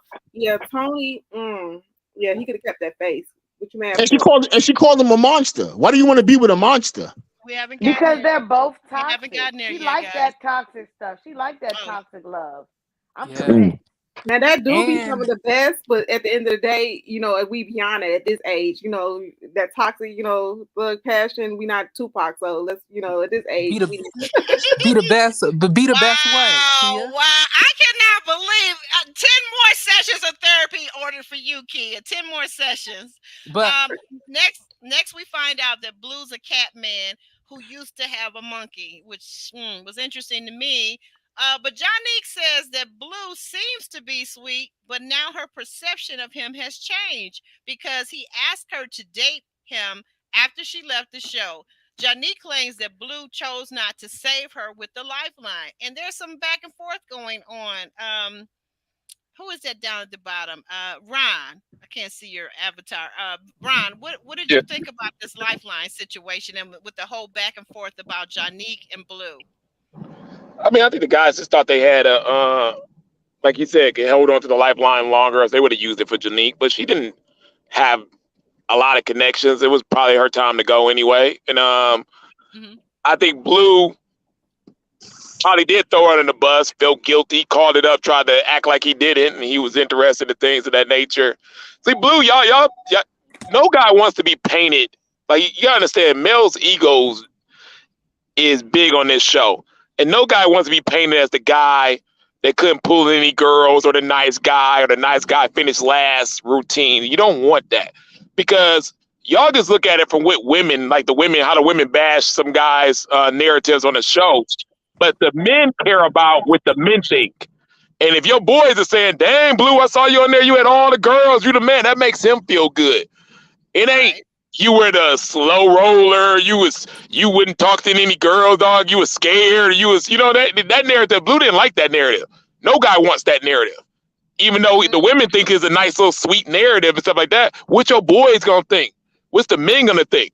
Trust me, when they gave me that Oh. weird narrative on my stuff, I didn't like it because it wasn't true. It wasn't because every guy wasn't coming up to me and like, man, you had the connection, you had the girls, you had this, you told that girl how you really felt. I was like, that ain't how it went. But all the men was coming up in droves, congratulating. You know what I mean? It's a different audience when the men got your back. You know what I mean? When your boys are saying, yeah, I like that. You know what I mean? So Blue didn't like Yeah. that narrative of that. Oh, you think okay? Is that why we get to him bringing out in this part, this segment, that he brings out someone from last season? Guys, I was surprised because I thought it was going to be Trinika, but instead it was Kayla, friend of the show, Kayla. Like, That Keena, was some thirst trapping if I ain't ever seen. Like, Give I me my don't bun. understand. what I made you don't. feel like that? I mean, what was the relevance of it? Like, who cares? Like, I just really want to know, why does she need to come out? They've never done that. I mean, it's not like they are engaged. Like, I can see if they were engaged, or something like, okay, people hook up with other people from other seasons all the time, and they've never brung them out. I just didn't understand the relevance of it. Like, Well, okay. yeah, but was it within the period of the time when they were filming the show? We know that people hook up, you guys castmates hook up with other parts in other seasons and all this kind of carrying on. But was it within the time they were filming the show? I think that's relevant, Keena. Why wouldn't he bring her out if he's dating her? And if they say that they're exclusive after 3 months, they dated 3 months, and then they said the last month, after 2 months, they became exclusive. Why wouldn't he want to bring her out? I mean, what do you mean? I mean, she's not on that season. So, like, you posted so many other people from other shows have hooked up with people and are dating from different, But that like, might be months after they finished filming, is my point. They wrapped up the season. They wrapped up the reunion. So of course you can't bring them on the reunion if you're not dating them at the point where they filmed the reunion. You see what I'm so saying? I Like just Sabrina think it was, I and just think it was, Walter I got just, together. They got together, but the season was wrapped up. So he couldn't bring Sabrina on. Well, Sabrina, the other Sabrina. Like, so 2 Sabrinas, right? yeah, from I Potomac just to the thought it was DC. really embarrassing Right. for Caitlyn. You were embarrassed. Why? Tell me why, Jeremy. Because she came out, so proud to be, to be with this man, and then he was just talking to somebody else, and then they couldn't even keep up how long they were talking. First it was 3 months, then it was 1 month, then he was talking to Susie, then he was talking to Sally, then he was, Yes. Oh He yeah. was So all let's all talk over the about place. that. Was he Like, I talking mean, to Z at the same time when he was talking to Kayla? yeah, and then Kayla's gonna say, well, he talks to a lot of people. Okay, then why are you here buddied up with him, acting like y'all in a committed relationship if he's out here still talking to other people? Like, didn't you have enough of that con with? artist. Hello, he is a con artist. I And I'm mean, saying, like, didn't you already get played enough with Mike last season? baby. I don't know who put in the I chat didn't say earlier. it, Kayla. I didn't say it. I'm only I the said host. it. I'm It's only a the level of host. petty. Production is petty. He was on some petty. Because again, if that's your new woman, you would be like, okay, listen here, we're about to go here. Let me tell you XYZ. Because as a woman, I want my man to give me heads up on anything. It's not even about like cheating. Let me know if so and so try to talk to you. Let me know. So when I, walk in the room, I know what's going on. So I think he was being on petty, and the production was on petty. Right. Out. And like Kayla was looking too proud. Like I was like, sis, you sitting here with this man who talking to these other women, and he's sitting here dressed like one of the Isley brothers, and you thinking that you got a prize. Oh my God, I holler. Who, Jeremy, is dressed like an Isley brother exactly? Let's go here. These dudes on this show are for the streets. And again, when Z face, why you got your face all turned up? And again, if you wasn't gonna tell all the tea, then you shouldn't even say nothing. Okay, tell us the rest of the tea. What was y'all talking about? We want to know. We tuned in. Right here. I feel like I have a different take on it. I have a probably a not so favorite opinion, or not so mutually or widely accepted opinion, but people were jumping all over Caleb. But my thing was, like you said, Kia, if Z was going to start it, girl, baby, go ahead and finish it. Listen, what was the message? What was the message? I would have whipped out my phone and I would have read it verbatim. Okay, like let's go. If he sent you a message that was that deep, like did he send you a deep pic? What was it? Like let's go. Oh, Lord. And you could tell by her face, when it first happened, her face dropped. Like, oh my gosh. Oh yeah. Just like Natasha's face was looking when Tony, when she talked about Tony and whatchamacallit was still dating after the show. Morgan, so, yeah, I caught that too. These people are for the street. So these women that come on the show, you can't get your feelings hurt. That's why you got to ask those questions. When you dating, are we exclusive? Does that mean exclusive mean that you're not dating anyone else? Let me just be clear. What Ron said on my men's panel way back when, he said you got to be specific with dates and time. Ron, kudos to you, because that's what I be out here doing. Like here, what we doing? Okay, does that mean XYZ? Because he said they will look for a loophole. So these women in these shows need to learn how y'all very educated. You need to start asking the right questions and getting the right answers. Not saying it to prevent you, but when it hit the fan, hey, on this day you said we were exclusive, so I'm not surprised. You got to come with all the receipts. But you know what? If you're dating a trifling arse man, you just dating a trifling arse man. You just got to know. Exactly, but at least I got facts. How they move, and how they don't move, and what they say and what they don't say. I'm not confused. And then Kayla was mad. Kayla was mad at him. And then when they showed that clip of Randall saying, "I'm not choosing you," I was like, "This is too much." And then everybody's all over the place. Like why is Marcia all up under Tony? I guess we'll get to that too. Think that Marcia was looking good. Do some stuff for work tomorrow, but I need to know that. First of all, let's correct that, Alex. Why was Tony all up on Marcia? Tony was all up on Marcia. Okay, let's get that. She was up under him, Jay. Come on, Jay. No, he was all up on her. His lean is into her. She's sitting straight in her chair. His lean is into her. Yeah. She wasn't trying to move. She wasn't trying to move. Because she was sitting where she was supposed to be sitting. He needed to move. Tony knew that smoke was about to come from Morgan, so he was setting himself up to be around another female because it's less harsh. Exactly. Yeah. But that face. His arm was around Marcia. Let's correct all of that. His arm was around her, so he was trying to make Morgan mad while Morgan was over there handcuffed with Linden. But wait a minute, but wasn't that in part? Was that on stage? Because also off stage, when they were showing them backstage, he had his arm on the back of Marcia's chair. Then he moved it to he had it around her. So there was a lot going on, but not all of it was actually on stage. Like they were giving us backstage as well as on stage. And remember, Aubrey, she did make a comment and say they were just friends and that's just her homie. That's what she but you got to remember, she's that Tony actually said if Marcia was still here, Linden can have Morgan. Oh yeah, that's right. That's right. So that lets you know. So that lets you know who is on who. He is on her. Yeah. And when he saw Marcia in that dress with that, I was like, why Marcia? I was like, I didn't recognize her at first. I was like, that's Marcia? I did. That black hair. That you black hair. Go to her IG to recognize Marcia. Wait. Marcia is all that and 10 bags of chips. Okay, these women this season were out of this world beautiful. I just didn't like Marcia's hair throughout the season. It just looked like a tuft of weave.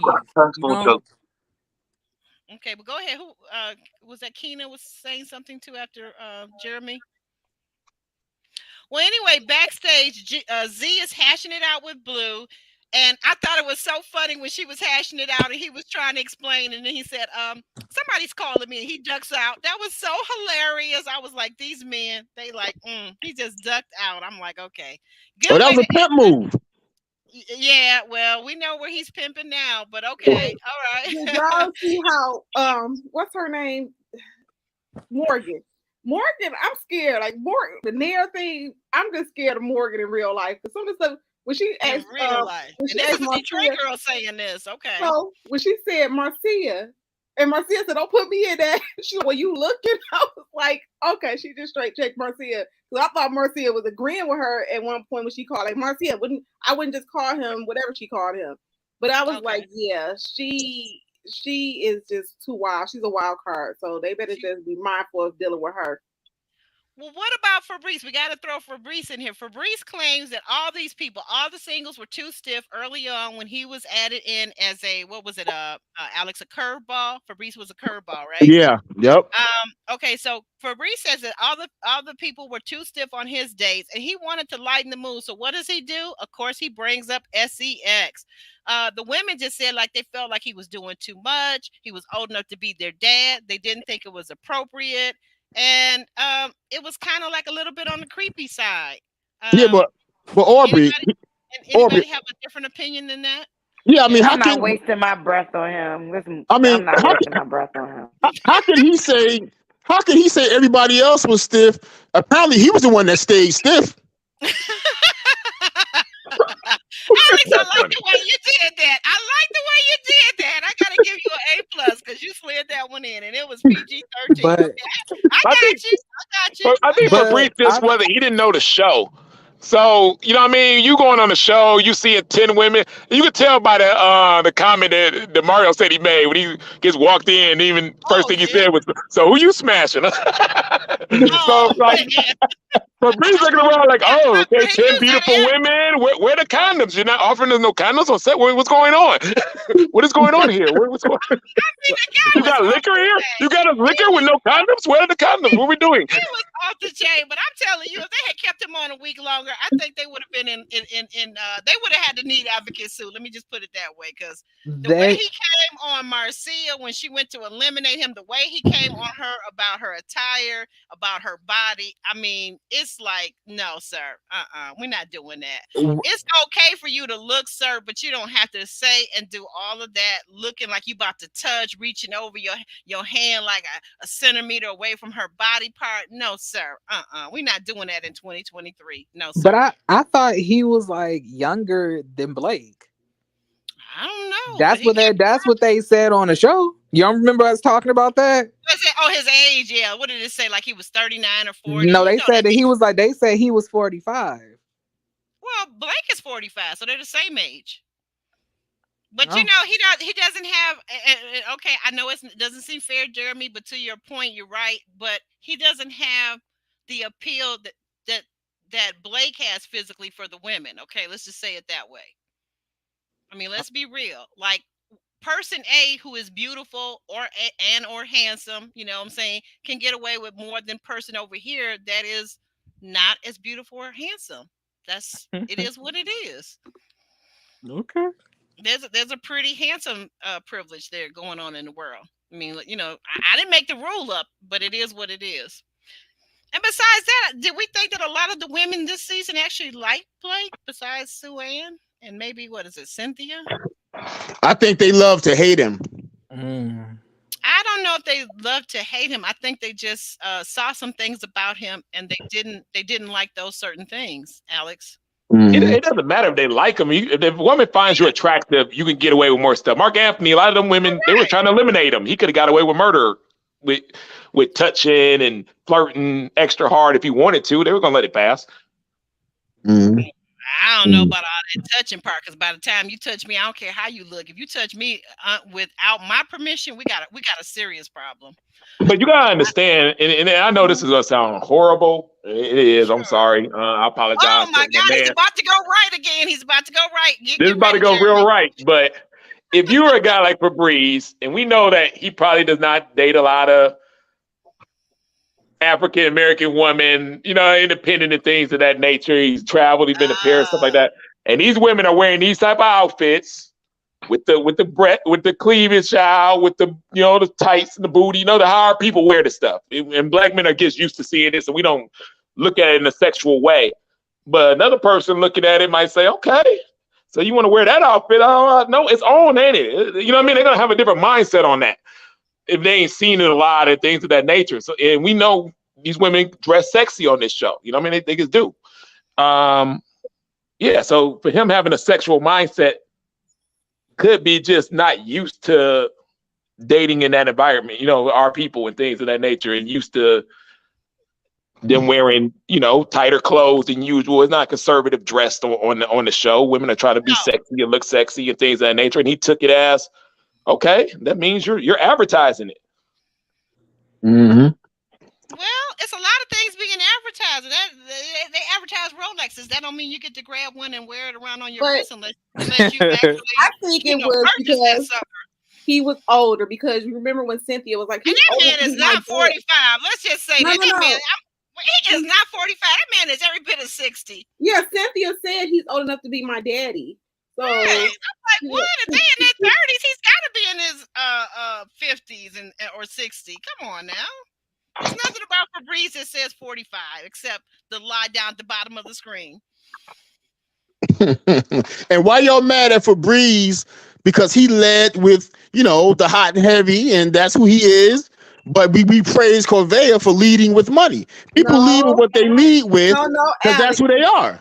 Alex, we didn't. They lead with, and the reaction that people give them that is theirs is both the same, Alex. He gets the same smoke, so he led with what he wanted, right. And if no one wants that, what he's selling, got blown off the show. No, thank you.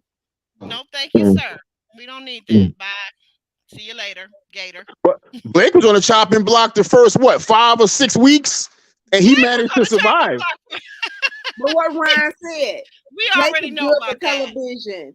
Okay, Blake, nobody really was. Blake is much more telegenic than Febreze. Right.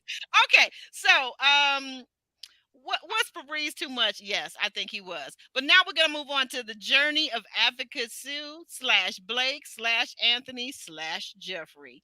Sue Ann was eliminated after she was eliminated. Before she was eliminated, Sue and Blake hit it off right from the beginning.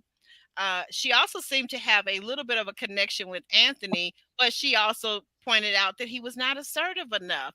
When asked on the show during the reunion, did he miss an opportunity? He told Uncle, Nephew, Cousin Tommy, this is Anthony speaking. He said it was not a missed opportunity. I was like, is that a little bit of shade there, brother? And then when asked, Sue says that her and Blake are together. Now, the reunion was filmed in December, but did I not just see Blake on interviews saying that no, he and Sue Ann are not together in 2023? Guys? I didn't see anything to that effect. Maybe, I don't know, Ron or Jay, maybe seeing some Kia. I don't know. I haven't. They're not together. I know that for a fact. So we'll just in no speculations. No speculations, yes. And they're not no longer together. Don't work out. So, Advocate Sue, she tried. And, she tried, he tried. They both tried. And it didn't work. It didn't work. I never really felt the chemistry between them, honestly. I mean, like the most when they had the kiss in the park, it seemed more like her more so wanting it than him. But I don't know. Maybe it's me. They kicked it for a little bit. But okay. The thing is this.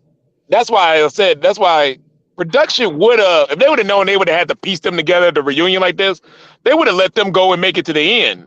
They were struggling for. This went bad at the end. They were struggling to put some love connections together. They didn't have them. So at the reunion, they tried, to make.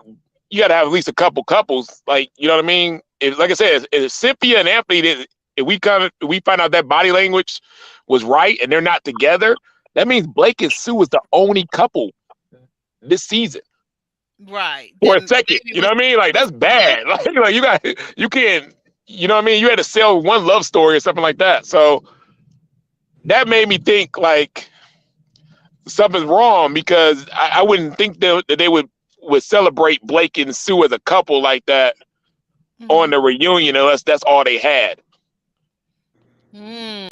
Or you Yeah, wouldn't bring Kayla out for Blue in like a 1 month relationship if that's not all you had. You know what I mean? So something. oh, I see. Okay, I follow where you're going now. Okay, Ron. Good point. Good point. Yeah, because we know that. I mean, we saw Mercedes choose herself. She did it for a reason. So you can't. It's hard to piece that together. And even if Anthony and Cynthia are together, their chemistry is not strong enough to hold his own by itself. You know what I mean? Like Liz and Jason on my season had enough spark there to kind of hold his own as a connection. You know what I mean? As the focal point for the love part of that season. But you got to have one, So, and Shasta they Ron, are piece you it trying together. to give us some secrets that your boy is not with Suanne? Is that what you're trying to really I say? already told Like, you that. I already gave you that fact. Yeah. He just said, I don't know if you heard him or not. He just said it. Yeah. well, they weren't together then, because I mean now is a whole different thing. But like No, then they but weren't together. Well, I think they were just. I mean, I don't think they were ever in a committed, solid relationship. I think they were just kicking it. You know what I mean? He's been over the house. He's done stuff. You know what I mean? They've done Hmm. stuff, but you know what I mean. We to me is a difference between we're going on a few dates and stuff like that. Then we're in a committed relationship where we're putting it out for the world to see, and this is what it is. You know what I mean? Isn't that what the show is like for though? That's what it is for. So the fact that we got to celebrate these mediocre. I mean, we went on a few date relationships is weird to see that they didn't have a lot of love connections. But a I'm just lot of saying, ain't these dudes like too old for this? Like, aren't they kind of like tired of just kicking it? Like, Why ain't is it how you always? Why you always blaming the dudes? Why? because you're the one who's saying that. Like, in my opinion, I feel like so did Sue not want to be with Blake, or did Blake not want to be with Sue? It's probably mutual. You I thought quit it was saying probably. mutual. we're gonna Quit ask him saying next probably Monday. when It you was know Sue, more. Sue, When more. you Sue's a know what very it is. Sue's Okay, a okay. very busy woman. We see Yeah, her on TV and doing stuff like they're on Blake CNN. likes to be catered to. It was never going to work anyway. She doesn't have the time to do that. Nah. If he needs all that, he needs to date a secretary or something, not an No, attorney. Blake. I told you when we were talking about Blake girl. I said Blake likes to be with his girl. When you see Yeah. Blake, he's But out you with did his say woman. that. Yeah, I did. So Sue don't got time to be up under Blake every 5 seconds, and then it ain't gonna work for him that way. He's only gonna accept it that way. Wow, that's But like, interesting. Oh, okay. Go but ahead, what Jeremy. kind of like professional life can you have if you gonna be with somebody like all every 5 seconds? Like Maybe he's the guy that Corvair, not specifically Corvair for her, but the type of guy that Corvair was looking for, that he's going to be able to spoil his woman, put her up on a pedestal, No, marry he needs her. somebody She in doesn't have retirement. she doesn't have to work outside the home, but she can just be with him. Much like Shaq from Married at First Sight wants Kirsten, the realtor, to be with him every time he leaves town for work. Like, really? Aubrey, Aubrey, I would believe Mhm. Aubrey. that if his baby mama who blasted him didn't agree with that, but she said a completely different story. Oh, That's okay. what I was about to say. What We she can't didn't say say is that. that he He was needs somebody in neglecting her and didn't retirement. want to spend no time with her. He didn't say that. I mean, he did. Well, we ain't gonna go into what he Wait, said. What he yeah. did. Let's save that for another episode, okay? Because he's coming in on Monday, so we'll ask him about that. Jeremy, you can get with me and send me some questions that you want me to ask him, okay? Alex and I'll be interviewing him next Monday, the 24th at 9 p.m. Eastern Standard Time, guys. I hope you'll be there. I'll put the thumbnail up shortly. Kia will be on it ASAP, right, Kia? Yes, I'm working on it when I get finished doing my stuff at work. I love you. I love you. That's Kia. That's my extraordinary thumbnail maker and graphics and intro maker. But lastly, guys, last thing on this list. Finally, we get to the piece de resistance. Morgan, Tony, and Linden, the love triangle. These three people, well, Morgan and Tony, I'm sorry, leaving Linden out of it. These two, they went at it. Okay. We started with asking Linden, was he ever uncomfortable with with seeing Tony and Morgan together, and I think he was very forthcoming and very honest. And he said, yes, of course, as a man, he was a little intimidated, but he went after what he wanted. But he also knew that he was not prepared to be on a 2-year timeline for Morgan to get married and have children. He wasn't ready. He wasn't there, right? So now it's Tony and Morgan going at it, and I don't know who triggered what, guys. I'm tapped out at this point. Like Morgan says something, Tony says something. The whole Natasha thing got brought up. What happened? Why did these people start yelling and hollering at each other? What happened? They both toxic. That's what happened. They just like that couple, that Michael J. White and Tasha Smith on Why Did I Get Married? That's them. They both trigger each other. I mean, if you really watch that whole thing, it's the little petty back and forth. You know, Tony will say something and then be like, don't disrespect me. And I'm not disrespecting you, and start going off on everybody in the cast. And then while she going off on everybody in the cast, he say something a little slick again, get her going again. It's like, y'all got sexual tension still. Yeah, we had a feeling out in the audience that was like their foreplay. They were going out afterwards, meeting up. So yeah, I told you before, that's their love language. Yeah, that's what I always say. Is that these kind of people like Tony and Morgan, they fight, argue because it makes the love making more intense after the fact, and that's what they live for. That's their foreplay. And they've been doing this time and time again, and they still doing it. I think it was a real relationship because. Oh yeah, I'm not disagreeing with that. Go ahead. I don't even think it's toxic. I think that Tony was selling that marriage. I'm ready. I got a good job. I already got my kids. I'm willing to have more. And Morgan wants that so bad. And so he kept selling to her, but he wasn't backing it up with any action. That's why she said this is the most truest line on the whole reunion. The most truest line on the reunion is when she said, I went back to him because I gave him another chance because I was like, Tony, you never even took me on a date. You never did this. And Tony said, well, I didn't have time to because I was working and filming and stuff, which is right. And she gave him a chance to prove it. She wanted him to buy her everything and spoil her and give her that reassurance. Ron, how's that not toxic? Even Tony himself all said women would ask. All women would ask for that. All women would ask for that. No. What he did, how is that not toxic? Even him, his self admitted they have a toxic attraction to one another. How is that not toxic to sit here and promise? You're telling me that you're selling me a dream and you can't live up to my dream. That is toxic behavior. Well, 80% of men on the market are toxic. Then you know what I mean? That's the regular relationship stuff that happens all the time. That's real life. That's a real life version of this reality TV show. Thank you, Ron, for letting us know 80% men are trash. Then, okay. Well, I ain't gonna say it's trash. You trying to say women are not putting their representative on? They're not saying I cook and I do this, and you can't get a meal to save your life in months. They're doing this all the time. Everybody's lying. My thing was she knew that, like, she's like, oh, he was aggressive. If you know that he's aggressive, why are you sitting in that situation? So that is toxic. When she said aggressive, she meant that he went after her. He chose her. She liked it that. She didn't have to play no games. He was the alpha.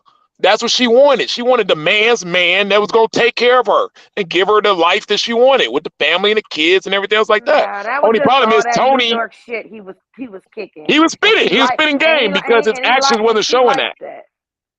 Right, because she said something. Wait a minute, did you guys hear this? Am I the only one who heard this? She said something about Tony was spending a 6 month, like 6 months he was going to be ready to marry her and go all down on a baby and all of this. Did you guys? Oh yeah, he told her all that. Wow, I was like, Now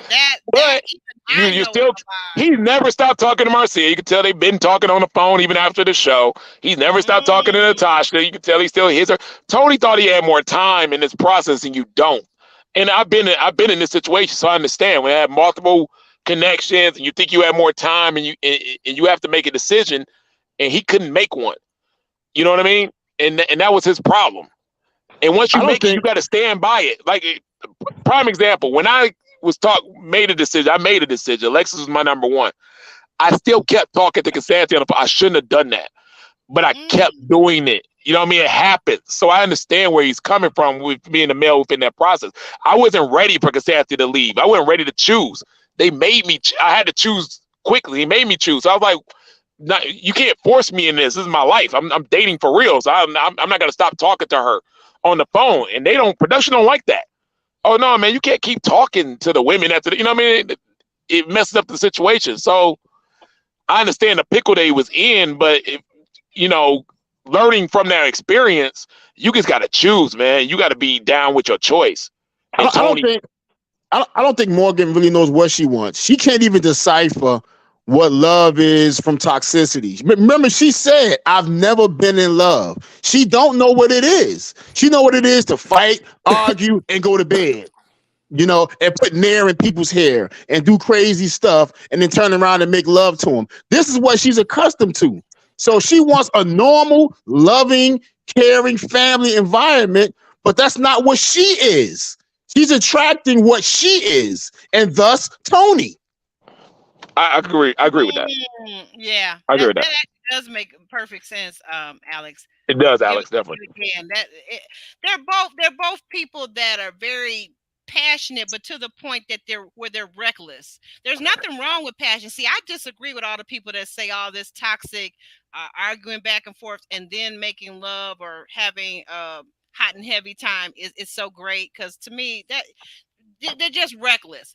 There's a difference between passion and then there's a level of recklessness. What you say, what you do, how you hurt people, how you move, how you behave, how you date all these extra women and you bring them into your relationship. You hide it. You're sneaky. You're dating Natasha. You're not dating Natasha. You're smashing Natasha. Then you're on apologizing to Morgan, trying to win her back while Natasha's sitting over here looking some kind of way. The toxicity is not cute at all. But if that's all you've ever known, if maybe your that's Tony is trying to make a decision. And Morgan wanted what he wants. Morgan wants what she wants. He's like, Corvair wants a guy that can provide him, and Morgan wants the same thing. She wants a man that's gonna marry her, give her a kid. She knows she doesn't have a lot of time for that. I'm okay with what Morgan wants. I don't think that's toxic. Do you ever get tired of putting on a cape to try to save? Thank you, Jeremy. Thank you. No matter what they do, you're talking about, he was trying to decide between Marcia and Morgan, but he was out here having the sex with Natasha. What are you talking about? He was doing the most, but Morgan forgave that. So you can't blame him for that. Y'all too old to be playing these games. It's given 20, 21 in college years old, and y'all almost 50. What is going on? Right. But Jeremy, Morgan made everybody believe Tony was the one when he was doing all of this stuff to her all season. But she waited but she waited intentionally to embarrass him on TV in the finale. She said that. I'm not against that. He was embarrassing her the whole season. So they both playing games. They both doing it. Okay, then. But my thing is, then why are we only talking about Morgan then? When one of these two people is also playing games and also had sex with a person that wasn't even in the process. Y'all just been. I agree with you. I agree with you. Y'all just been dragging Morgan this whole time. Okay. She attracting what she is. I'm saying, what about Tony attracting? What we do know is Morgan gave Tony another chance to step it up, and Tony couldn't fulfill the lies that he was telling her, and that's facts. Or else they'll be together right now. And I never gave Tony a pass. I never gave Tony a pass. Ron did. I didn't either. I was the first one to say Tony doing too much on every blog or post. I said you can't have sex. I don't agree with you kissing another person on the show until you know who you want, let alone having sex with somebody. That's the wrong show. That's Love and Hip Hop. That ain't Ready to Love. Yeah, every time you say something, Ron, you put a butt behind Tony's name or whatever and stuff. So that everything you say before then nullifies. You nullify, yeah. Well, I get what you're saying, but I do understand with the frustration of a man that has to choose and you're not ready to choose yet. You know what I mean? Can we stop? And just don't choose. You don't have to choose. That's the thing. You're grown. You guys are grown adults. I don't care what the show tell you. They're not paying you enough to sit here and change your lifestyle. So therefore you have the choice to say, I'm not ready to make a choice right now. We watch these people do it on a regular all the time.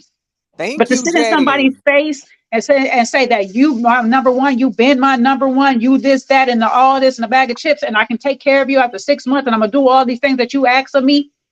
That's just wrong. It's his representative, and everybody's giving a representative. The women are, the men are. You don't think Jeffrey was giving out representatives? Are you crazy? We know Jeffrey was giving. We can't throw Jeffrey But out he there, but wasn't with Mercedes Jeffrey. definitely Morgan wasn't was showing giving. who she was. Mercedes wasn't giving representative. Mercedes was sitting there. I friends on you. I friends on you. Nope, I choose me. That's all you got to do. It's And like she can still be smashing. She can still be smashing Mark Anthony in the background. It's real unfair, Ron, for you to just assume everybody being fake because you and majority of the men who were on the show are showing a representative. No, I never showed a representative. Women were showing a lot of representatives. But you just said majority of the men just show representatives. Everybody's showing a representative at first. This is like show. Okay, at so first. now, so then we get upset with Jeffrey for trying to say all.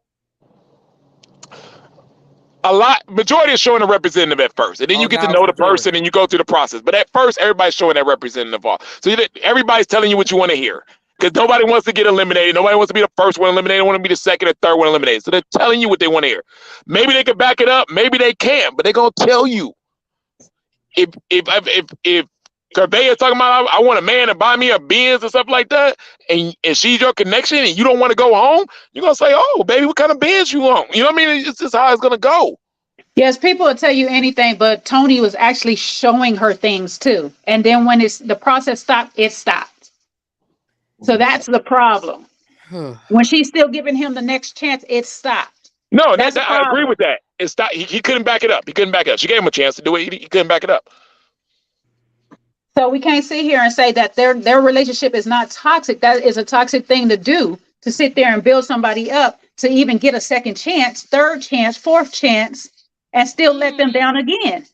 I'm just saying, like, at this point, when we're doing stuff like this, and I am not trying to be mean, but I'm saying, then what's the legitimacy of this show? If everybody showing representatives, if most of this is produced just so we get 3 manufactured couples, then majority of the people not trying to, be honest in the process, then what are we watching? But that's reality and dating. Entertainment. I'm gonna tell you something. What they said, entertainment. But I'm gonna tell you something from my perspective, and I think from a lot of us as bloggers, as YouTubers, and just as plain old people and viewers. This show brings up these great conversations. We've been on this live for over 2 hours, and I said this was not gonna be no little black book Kojo type of long-winded thing. But these are actually, I've really enjoyed it. I have not once gotten bored with you guys up here, with the people in the chat. We got a private chat, guys. I wish you could see our private chat with the panelists up here. It's like I'm trying to navigate between the public chat, the private chat, and my own thoughts. But these are good conversations, Jeremy. You've got to give credit where credit is due. These are actually good conversations, regardless of what shenanigans are going on the show or are not.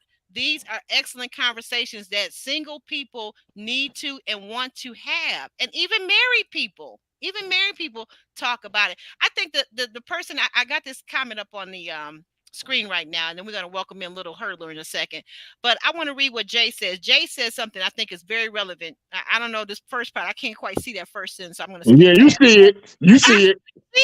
She says Alex has a good point.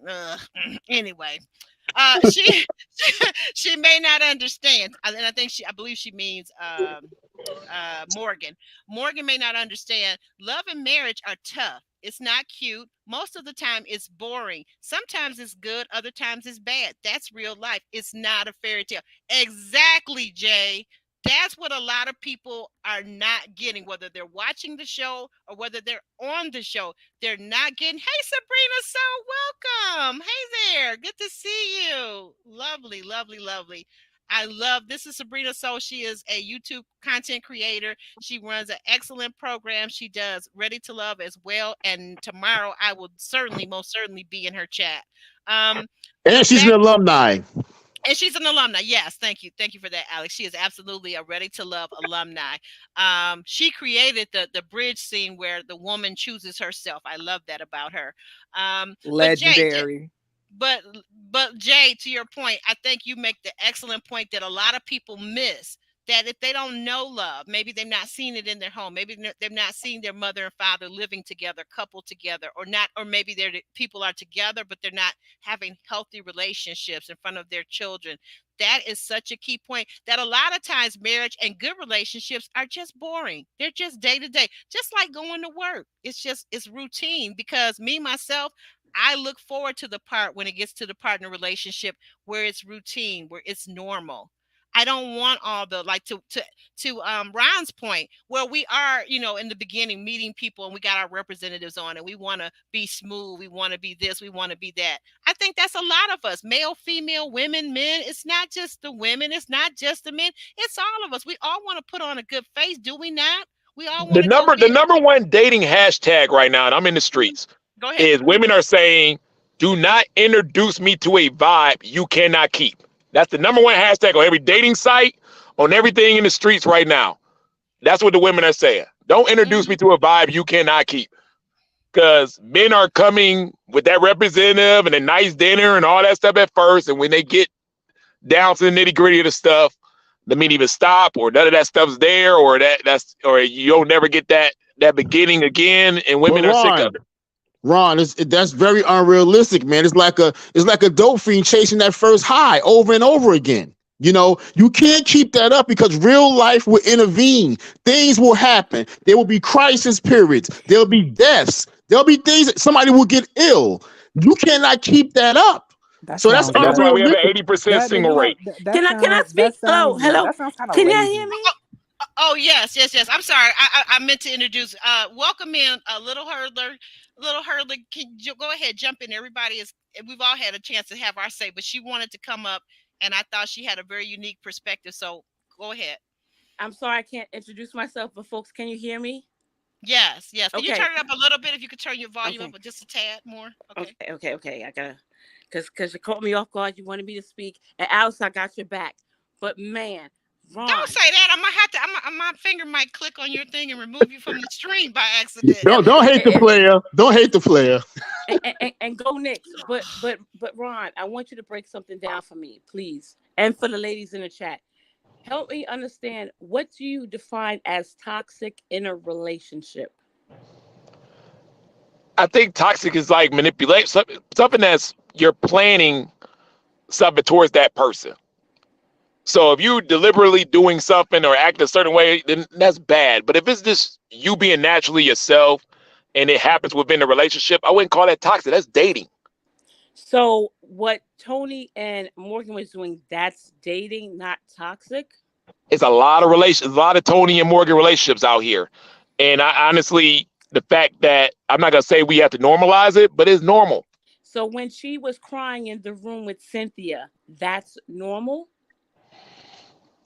I mean, yes or no, sir? Yes or no, sir? I'm not going to speak on that, because I don't know how genuine that situation was. Obviously Tony wasn't scared to go talk to her and walk over there and said he wanted to talk to her. So they got that's their relationship. Well, clearly there wasn't onions in the scene, and I do know some people that were on Ready to Love. There wasn't onions in the scene. I don't think there wasn't no protruding underarm smell from Cynthia. So you saw his menacing look. He was pacing back and forth. So see from her look of distress, I don't know, I don't see her IMDb page. Would you call that toxic adjacent? I just didn't see the context in it. Like I said, I saw them have a little argument. It wasn't like he called her out of her name. He didn't get aggressive on stage. He just said, "I'm sick of this." And she just went off on stage and started crying and said, "I don't want to talk to you right now, Tony. I'm crying." I'm not talking about on stage, sir. I'm talking about when they were at the resort and she was crying. Because I'm trying to get an understanding of your view of toxic. Because people love the F and F, fight and so that's very toxic what they have. But you don't see it as toxic. So I just want to get your view of what toxic is. And then I have one more question and then a comment. But go ahead, sir. I'm not saying I don't see it as toxic. I'm saying that it's a vision of normal dating that's going on. I'm dating right now. I'm in the street. So it's different from a married guy talking to somebody who's not out here actively dating. And these are the relationships that are happening. Normal. That's normal to me. So I can't call it toxic. I've seen that relationship like a rerun, like I'm just watching a commercial over again. I've seen it. So your dating encompasses a ringleader and saying, "Let's get ready to rumble." Is that what your dating experience is like, my man? I've seen it. I've had those. No, it's you don't want something softer, milder, smoother, my love. You don't want Oh something yeah, I do. easy. But I mean, you're dealing with. I mean, we're dealing with women that are carrying masculine energy. We're dealing with men that are. But are you manifesting the soft energy of that soft woman? Isn't it the soft girl era? How many? It's the softer era right now for women. No, it's not. That's really no. no. That's not fact. Even Alex will tell you that he's not even out here. No. Don't throw him into the mix. I'm focusing on you. No. If you ask every man, they'll say that women are carrying masculine energy these days. They're not going to say this is a soft era. Every man. Yeah, I bet 80%. I bet 80%. I'm a woman. I'm a woman, and I'm gonna say, I think a lot of girls just like it's cliche. Like a soft girl is my soft girl. Yeah, so it's a lot of BS behind it. I mean, it sounds good to say. Shit, I even say it. You know. Do you think you carry masculine energy, Keena? I carry when sometimes I could be a little cutthroat. Me too, because I got 6 older brothers. If my man needs to help me to help him out, I will do that. But I will flip the lid when we go into my room. It's on. You need a sandwich, hot, heated. It's on. You need your back rubbed, even them crusty feet. We're gonna go to the nail salon. We're gonna get our thing done. I will take care of you. I will love you. That's not toxic, Ron. That's not Amen, toxic. little Hurler. That's Amen. not toxic. You want your back rubbed?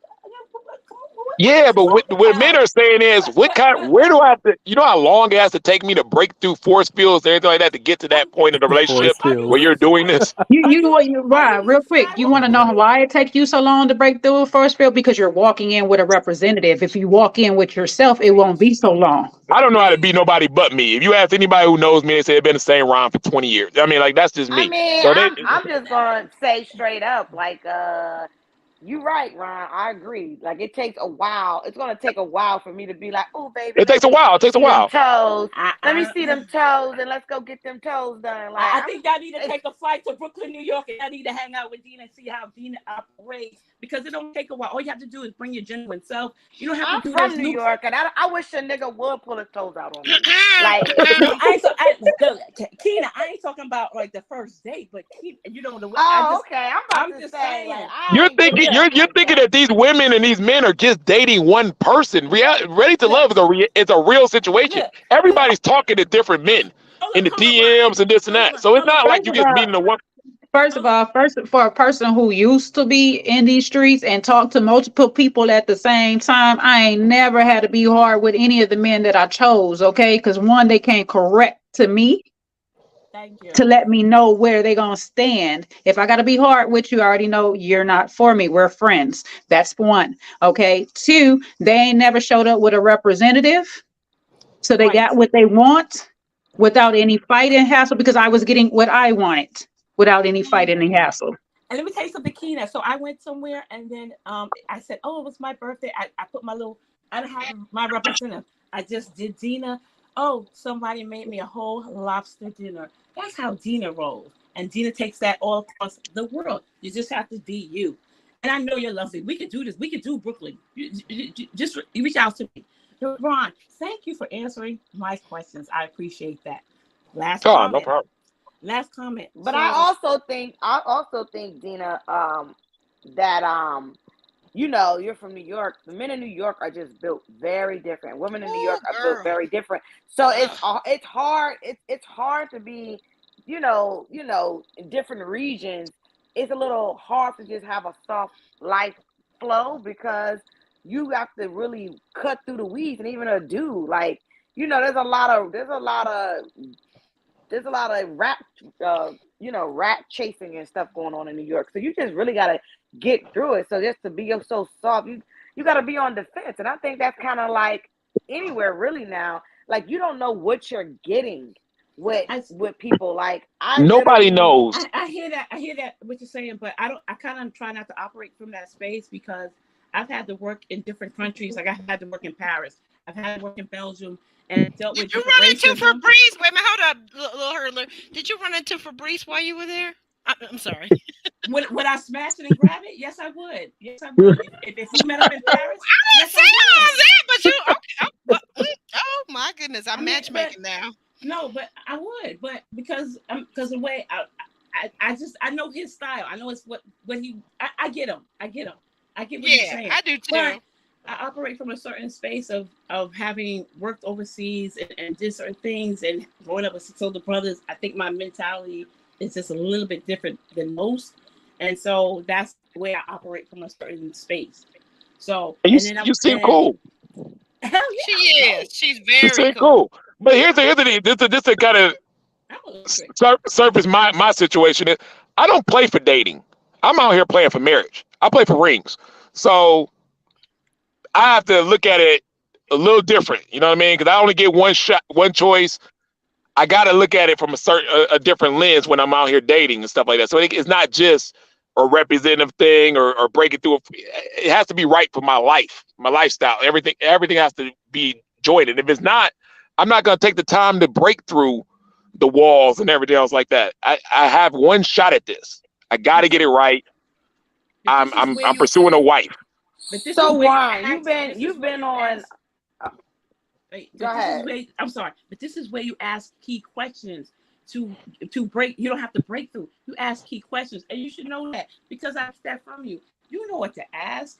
You do. Come on, baby. You ask the right questions. And then I ask is gonna give me when I ask a question, it's gonna give me an answer back. I don't want to answer because those are words. I like actions. Ron, can I ask you a question? So you've been, what is like 4 seasons since you've done Ready to Love or something like that, right? I hear people. Yes, correct. Have you like 4 seasons, right? So since those like 2-3 years or whatever, you still are having a hard time navigating dating, like, or personal choice? You think that you're still single. Is he picky? He might be picky. Ron, are you picky? Yes. No, actually, to be honest with the situation, I'm dating right now. I'm dating. Actually, I found love or I'm ready to love in a different way. Ooh, whoa. We have to talk about that, but go ahead. So yeah, in I'm in a different type of relationship. I'm in a relationship with a woman who makes a ton of money. I'm used to being a traditional guy, the provider, protector, stuff like that. I mean, she's not a grinder or trying to be a boss. She is a boss. We're talking million status, and she's meeting me where I'm at, and it's going great. She took care of my birthday. Everything. Everything's going good. So I'm working with that, but I'm still. This is still new enough where I was in the market and stuff and going through this rat race to try to find a wifey, type of a woman, and it was very difficult. I'll be perfectly honest with you. Yeah, and I think too, Lil Hurley and Ron going back and forth. But I think when you get into a certain age group, you get in the mid 40s, you get close to 50, you get into those realms. People have had a lot of broken relationships, right? And they're carrying a lot of pain, okay? And life is about managing pain. And a lot of times when you've seen too much, you've been hurt too much, it's difficult to give anybody a totally clean slate. Right away, we're looking for data. We're looking for fault. We're looking for these kind of things. So we can say, oh, nope, that ain't the one. Nope, that ain't the one. Because we have the experiences of being hurt. It's like Cookie said, don't be showing me no toes the first day. New Yorkers, we hit different. Cookie, we hit different in New York. Yeah, y'all sure do. And so when you're dealing with that kind of pain, it's hard to come in fresh and go, well, they won't do it to me, so let me just act like the whole 40 years prior never happened. No, you can't do that. No, you just can't. True. That's impossible. And you're right, Alex. Like I said, it comes down to trust. And my relationship's working now because she's meeting me where I'm at. She trusts the fact that if I pour into this guy and I give him a second, he's going to double that. And a lot of women can't do that. They don't trust men enough to say, I'm going to give a lot to this guy up front. And I know that he's a good enough person where he's going to double that. He's going to get me on the backside. He's going to take care of me. They've been burned too much, Ron. They've been burned too much. As have men. Wait, let's just sit on this real quick. Let me say this. Can I say something real quick? Yes, to what please. Alex is saying? Okay, so here's the thing. The thing is, yes, we get burned. We go through things while we're young and all this stuff, and we as we move along. But how much time are you spending with the one relationship that makes the most sense in your whole life? The person that's going to be there with you the whole time. Most people don't spend enough time with themselves by themselves, learning to love themselves so they know what they want out of love, with love, for love, how to give love to the next person. They jumping into relationship after relationship, dating three, four, five, six different people at the same time. They don't give no time to the one person that's been with them their whole entire life. They don't even know themselves. This is why you walking around with the hurt and stuff, because you don't even know you got the hurt. You walking around broken, you don't even know you're broken because you spend no time in that healing stage of recovering from those injuries of past relationships. I agree with that. You know why, Jay? You know why? Because it's easier to always point the finger and blame somebody else as opposed to looking in the mirror and deciphering who the common denominator is and that you're the real problem. People don't want to do that, Jay. It's too hard. Yeah, But that's the person you that's with all serious. your That's life. That's serious. the craziest. That is what you just said right there, Jay. It's the person you're with your whole entire life. It's that person. It's that person. And to you, Alex, two things could be true at one time. So it could be that the person may be the common denominator, who they choose, and they're not taking accountability. And it can also be the other person too in the relationship, if you follow what I'm saying. I do. Yeah, I had one more comment and then I want to drop off. So it was earlier, Okay. earlier about the issue with Jeffrey and the fathers and things like that. So I went through my own personal father journey. Don't want to get into it because that'll be another hour. However, and then I also have 6 older brothers. So in my when she first said that, it triggered me because even though she didn't say all, the context, the layered inference is all, and people are going to feel that. So what Right. she did was she put it out there as an all. It didn't have to be said, but it was inferred. And to me, that wasn't cool. It just simply wasn't right for her to do. Yes, we No. understand that some of these men got some problems. We know what's out there and we know what's happening. But she knew what she meant when she said that. She did. And then she repeated it twice when she got into her Brooklyn accent, a Brooklyn Southern Twang Cleveland Cavaliers accent. So Oh she my knew lord! So when. she was struggling between a southern accent, a New York. Did you say a New York accent also? Yes, yeah, it just something came out of her, and then that's when her representative came out, and then that's when you saw her because she knew something was up, and Andre saw that, and that's the thing. But she knew by saying that she knew there was no cover it up, and that's what makes that sad because we don't need that out there.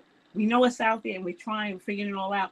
But she knew by putting that down there, putting that nail in that coffin, that just set a bad tone.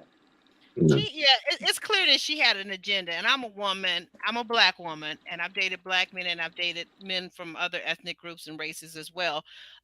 It's clear that she had an agenda. By not putting all on it, it seems like to me she's playing a semantics game because no one can actually be correct in saying that she said all black men because she actually did not. But there is in the English language, there are certain things, I forget the actual proper term, but like if you say let's go, you're saying let's go. It's like you parentheses, that's implied. So when she said black men, it's implied that she meant all black men.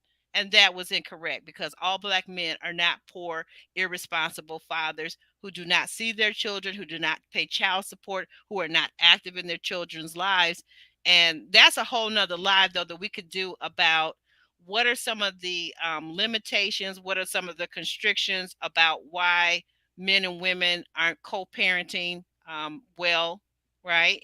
There are some single fathers that are raising children, black single fathers, and there are many black single mothers that are raising children. But I think it's a lot to that whole conversation. I'm Um, doing it. I'm doing it now, Aubrey. I'm raising a 12-year-old girl by myself. Absolutely, and I'm aware of that, and I applaud you because, you and other men that I've met many black men who are single fathers for one reason or another. Sometimes the mothers are incarcerated, sometimes they're passed away. There could be 101 reasons why men are single fathers, and they're still doing a good job. So we can't put that label. That's why I said I'm not going to let that slide. What she said, I'm not going to let that slide. But to what Jeremy's point was too, it's not like that doesn't happen. That does happen. That does actually happen. I think we lost somebody here. Oh, that little hurdler dropped off. But guys, anything else we want to cover on this? I want to ask Cookie while we still here, because we got into the Kayla Blue thing, other seasons, whatever. Cookie, you got eliminated from your season, the episode. Have Ready to Love guys from other seasons, have they tried to contact you to date? Yeah. You know they have. That's Kayla. Who is you? Have you seen her IG? Have you seen her IG? That's all I got. One question. Have you seen her IG? She is smoking ass. You know I've seen Cookie's pictures. Come on now. Yeah. Oh, yeah, that's right. Every time I try to go like them, you've already beat me to it. Yeah, you're right. Oh, Lord. This man right here. He is a Febreze in disguise. Well, I'm gonna say definitely on that. Yeah, right. Well, right. I mean, so when they come and they talk to you and they take you out for dates, have you? Well, no. Ain't nobody taking me out for dates. I'm not interested in dating anyone on Ready to Love. Let's just start there. Okay. Oh my! I'm gonna leave that right there. Okay. Right. I just am not. Like. Why not? I don't know why not. I'm just not. Sabrina Soul has obviously seen your IG too. Yeah, she's agreeing. She says Keena is absolutely beautiful. Yes, Thank she you, is. Sabrina. She's beautiful too. And yes, she is. But wait a minute, both of you guys. But Keena, I know for sure, inside and out. It's not just the appearance. It's the whole. She got the whole enchilada going on for her. I'm just saying, I'm just not interested. And maybe if I meet some of the cast, maybe if I hang out with some of the cast members, maybe from out of town, maybe I might feel different. Yeah. But from what I've seen, from the ones that I've seen now, like great people, cool as hell, hang out, have a good time, interested in dating? No, not. I'm just not. Yeah. Yeah, and obviously, Kia, Sabrina Soul, beautiful women, Ready to Love alumni. But I want to give our lovely Jay her flowers as well, another round, because she, if you look at some of her photos, it's amazingly beautiful photos. I'm just trying to be like Keena. That's all. Absolutely. She is also known on IG as what is it? Tell them, Jay. Is it the another round? That's what I'm not. Another round. Okay. Oh, I'm sorry. That's our private. That's our private. The sexy tomboy. The sexy tomboy. That's our. What do they call it when you have that other side? What do they call that? I forget the word. Like you have another side to you. When the Gemini. Not a Gemini. No, I'm not talking about astrological signs. Oh my God, guys, help me out here. I'm having a brain fart. But in any case, those of you that are still here, because we know that some had to go. Look, Ron, we miss you, Ron. When you went right off the screen. We miss you, but we love you. We thank you for being here. Little hurdler, Jeremy, who is now Mr. What is it, Mr. Name? What? He's got a new name now. Jeremy is a new name, and I gotta learn it. Okay, so forgive me. But we're gonna start with the incredible. Don't forget Kia. And Kia. Yes, okay. And Kia is the one that dipped out too. I'm gonna get her, but Kia has her own YouTube channel here. It's called Kia Simone. She's also over on Instagram as author Kia Simone, because she is a published author. But I'm saying we're gonna start with you because we're going to start with you, Alex, or Magnetic. I don't know what to call you, or New Yorker or something like that. But we're going to start with Alex, and we're going to go Keena, and then we're going to go Jay. Okay, and tell us about your channel. Hey, listen, we've been on here long enough. Magnetic Repellent. Go find me. IG AW Leaf 67. Let's make it happen. Go over there, subscribe, watch some videos. Oh, he was good. That's a New Yorker for you. They talk fast, they move fast, they walk fast, they do everything fast. Kina, another New Yorker who now lives in the DMV. Can you tell us about your channel and the audacity of it all? Yes, y'all. Please go and follow me and subscribe and tell a friend to that O_dot the audacity. Yes, we are talking about pretty much everything, a lot of relationship stuff. So it's some good conversations going there. So follow me, hit that subscribe button, and you can follow me on my private page as she is underscore cookie. Ooh, hey now, and I gotta give this plug too.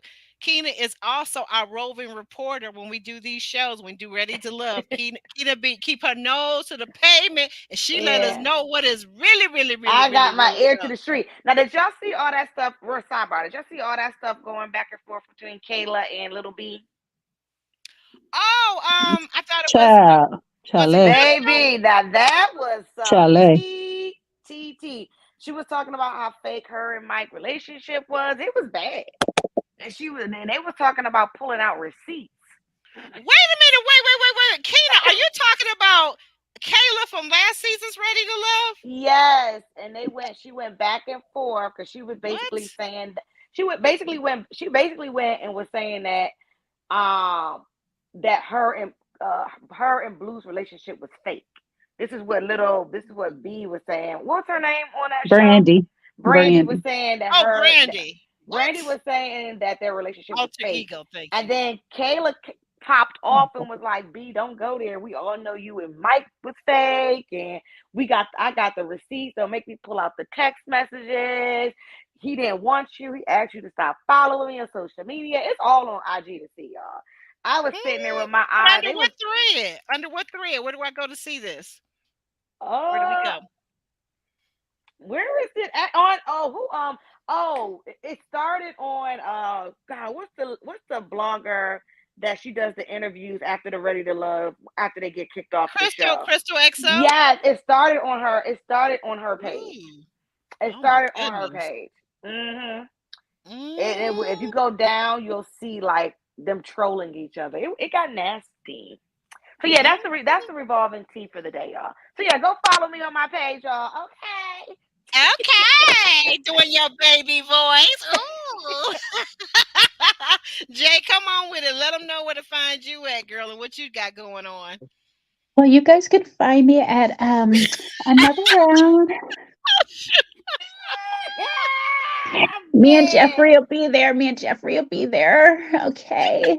Um, she hates me so much. She just hates me. She wants to beat me so much. They're all jealous of me. No, Y'all, but y'all gonna leave my girl Jeffrey alone now. It's enough is enough. You heard no. her voice. She was like, and like I said, I almost jumped out my seat. Like I knew it. I knew it. I You brought knew that it. mommy voice out. We should be hollering at them 3 kids. We're the real Jeffrey. Please stand up. Okay. No, but for real though, you guys can find me at another round JS, all one word, on here on YouTube. I have a couple of videos up and I got some things in the work because my humor side is coming back out. Thank you, Jeffrey. You know, made me tap back into my little acting side. So actually, no, I'm working on some things. So I'm trying to get some editing things done real quick so I can bring something to y'all soon. That's an edited version, not just a live. So working on some stuff. I know I got these links all out of order, guys, but you know, I'm trying. I'm trying to keep up. Jeremy is also now Mr. Speaks TV. That's what it is. Thank you, Hammer G. Appreciate you. Oh, and Girl, shout I'm out to everybody that's watching over here. You guys follow Aubrey's channel. If you're watching from my platform, y'all come to yes. Aubrey's channel and follow her as well. Thank you guys for coming in from this. We trying something, and I'm hoping it's working It's right. my first time, and thank you, Jay, for letting me know in the private chat because I was looking. I was like, oh, okay, I see some new people here, and it had like a little squiggly thing, like right here. Oh, Hammer G, okay, you came over, right? That is from. See a little squiggly thing right there. Well, you Mm, can't see it. No, I'm I can't sorry. see It's it a on link. here, but I can see it when it's in the chat. Yeah, it's in okay, yep. But anyway, but thank you for that so much because I was wondering. I left that open for the last couple of weeks and nobody had ever used it before. So you are the first over I here. just seen it. I just realized it's on. Well, I was in my stream. I told you I've been working on some stuff, and I realized it's there, and I keep forgetting to click it on when I get on people panels, and I was just like, oh wait, let me do it today.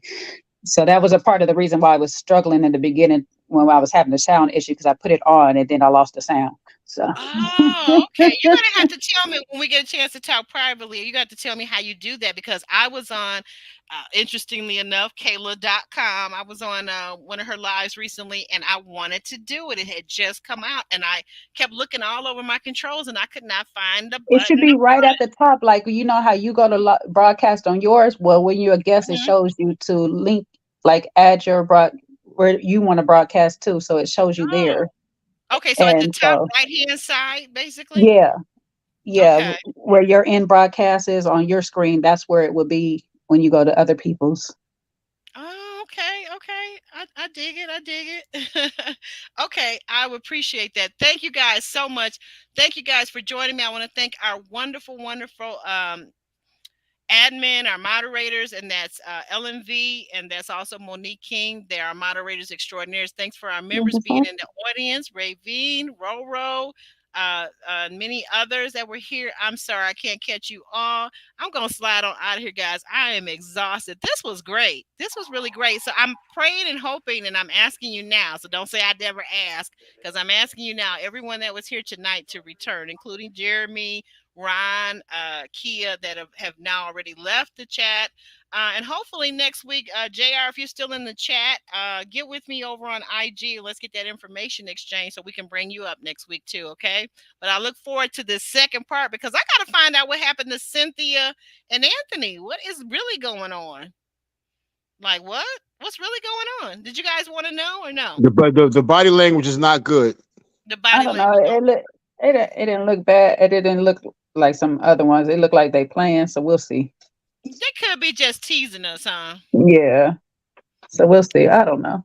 We'll see.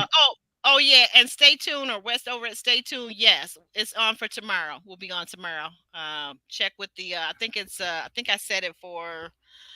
I want to say 5:30. I believe 5:30, and then if you're into that polyandry, we're also doing seeking brother husbands. Mocha Mima and I will be on tomorrow. So see you guys then, and then we'll be back. Alex and I'll be back on Tuesday doing Put a Ring on It.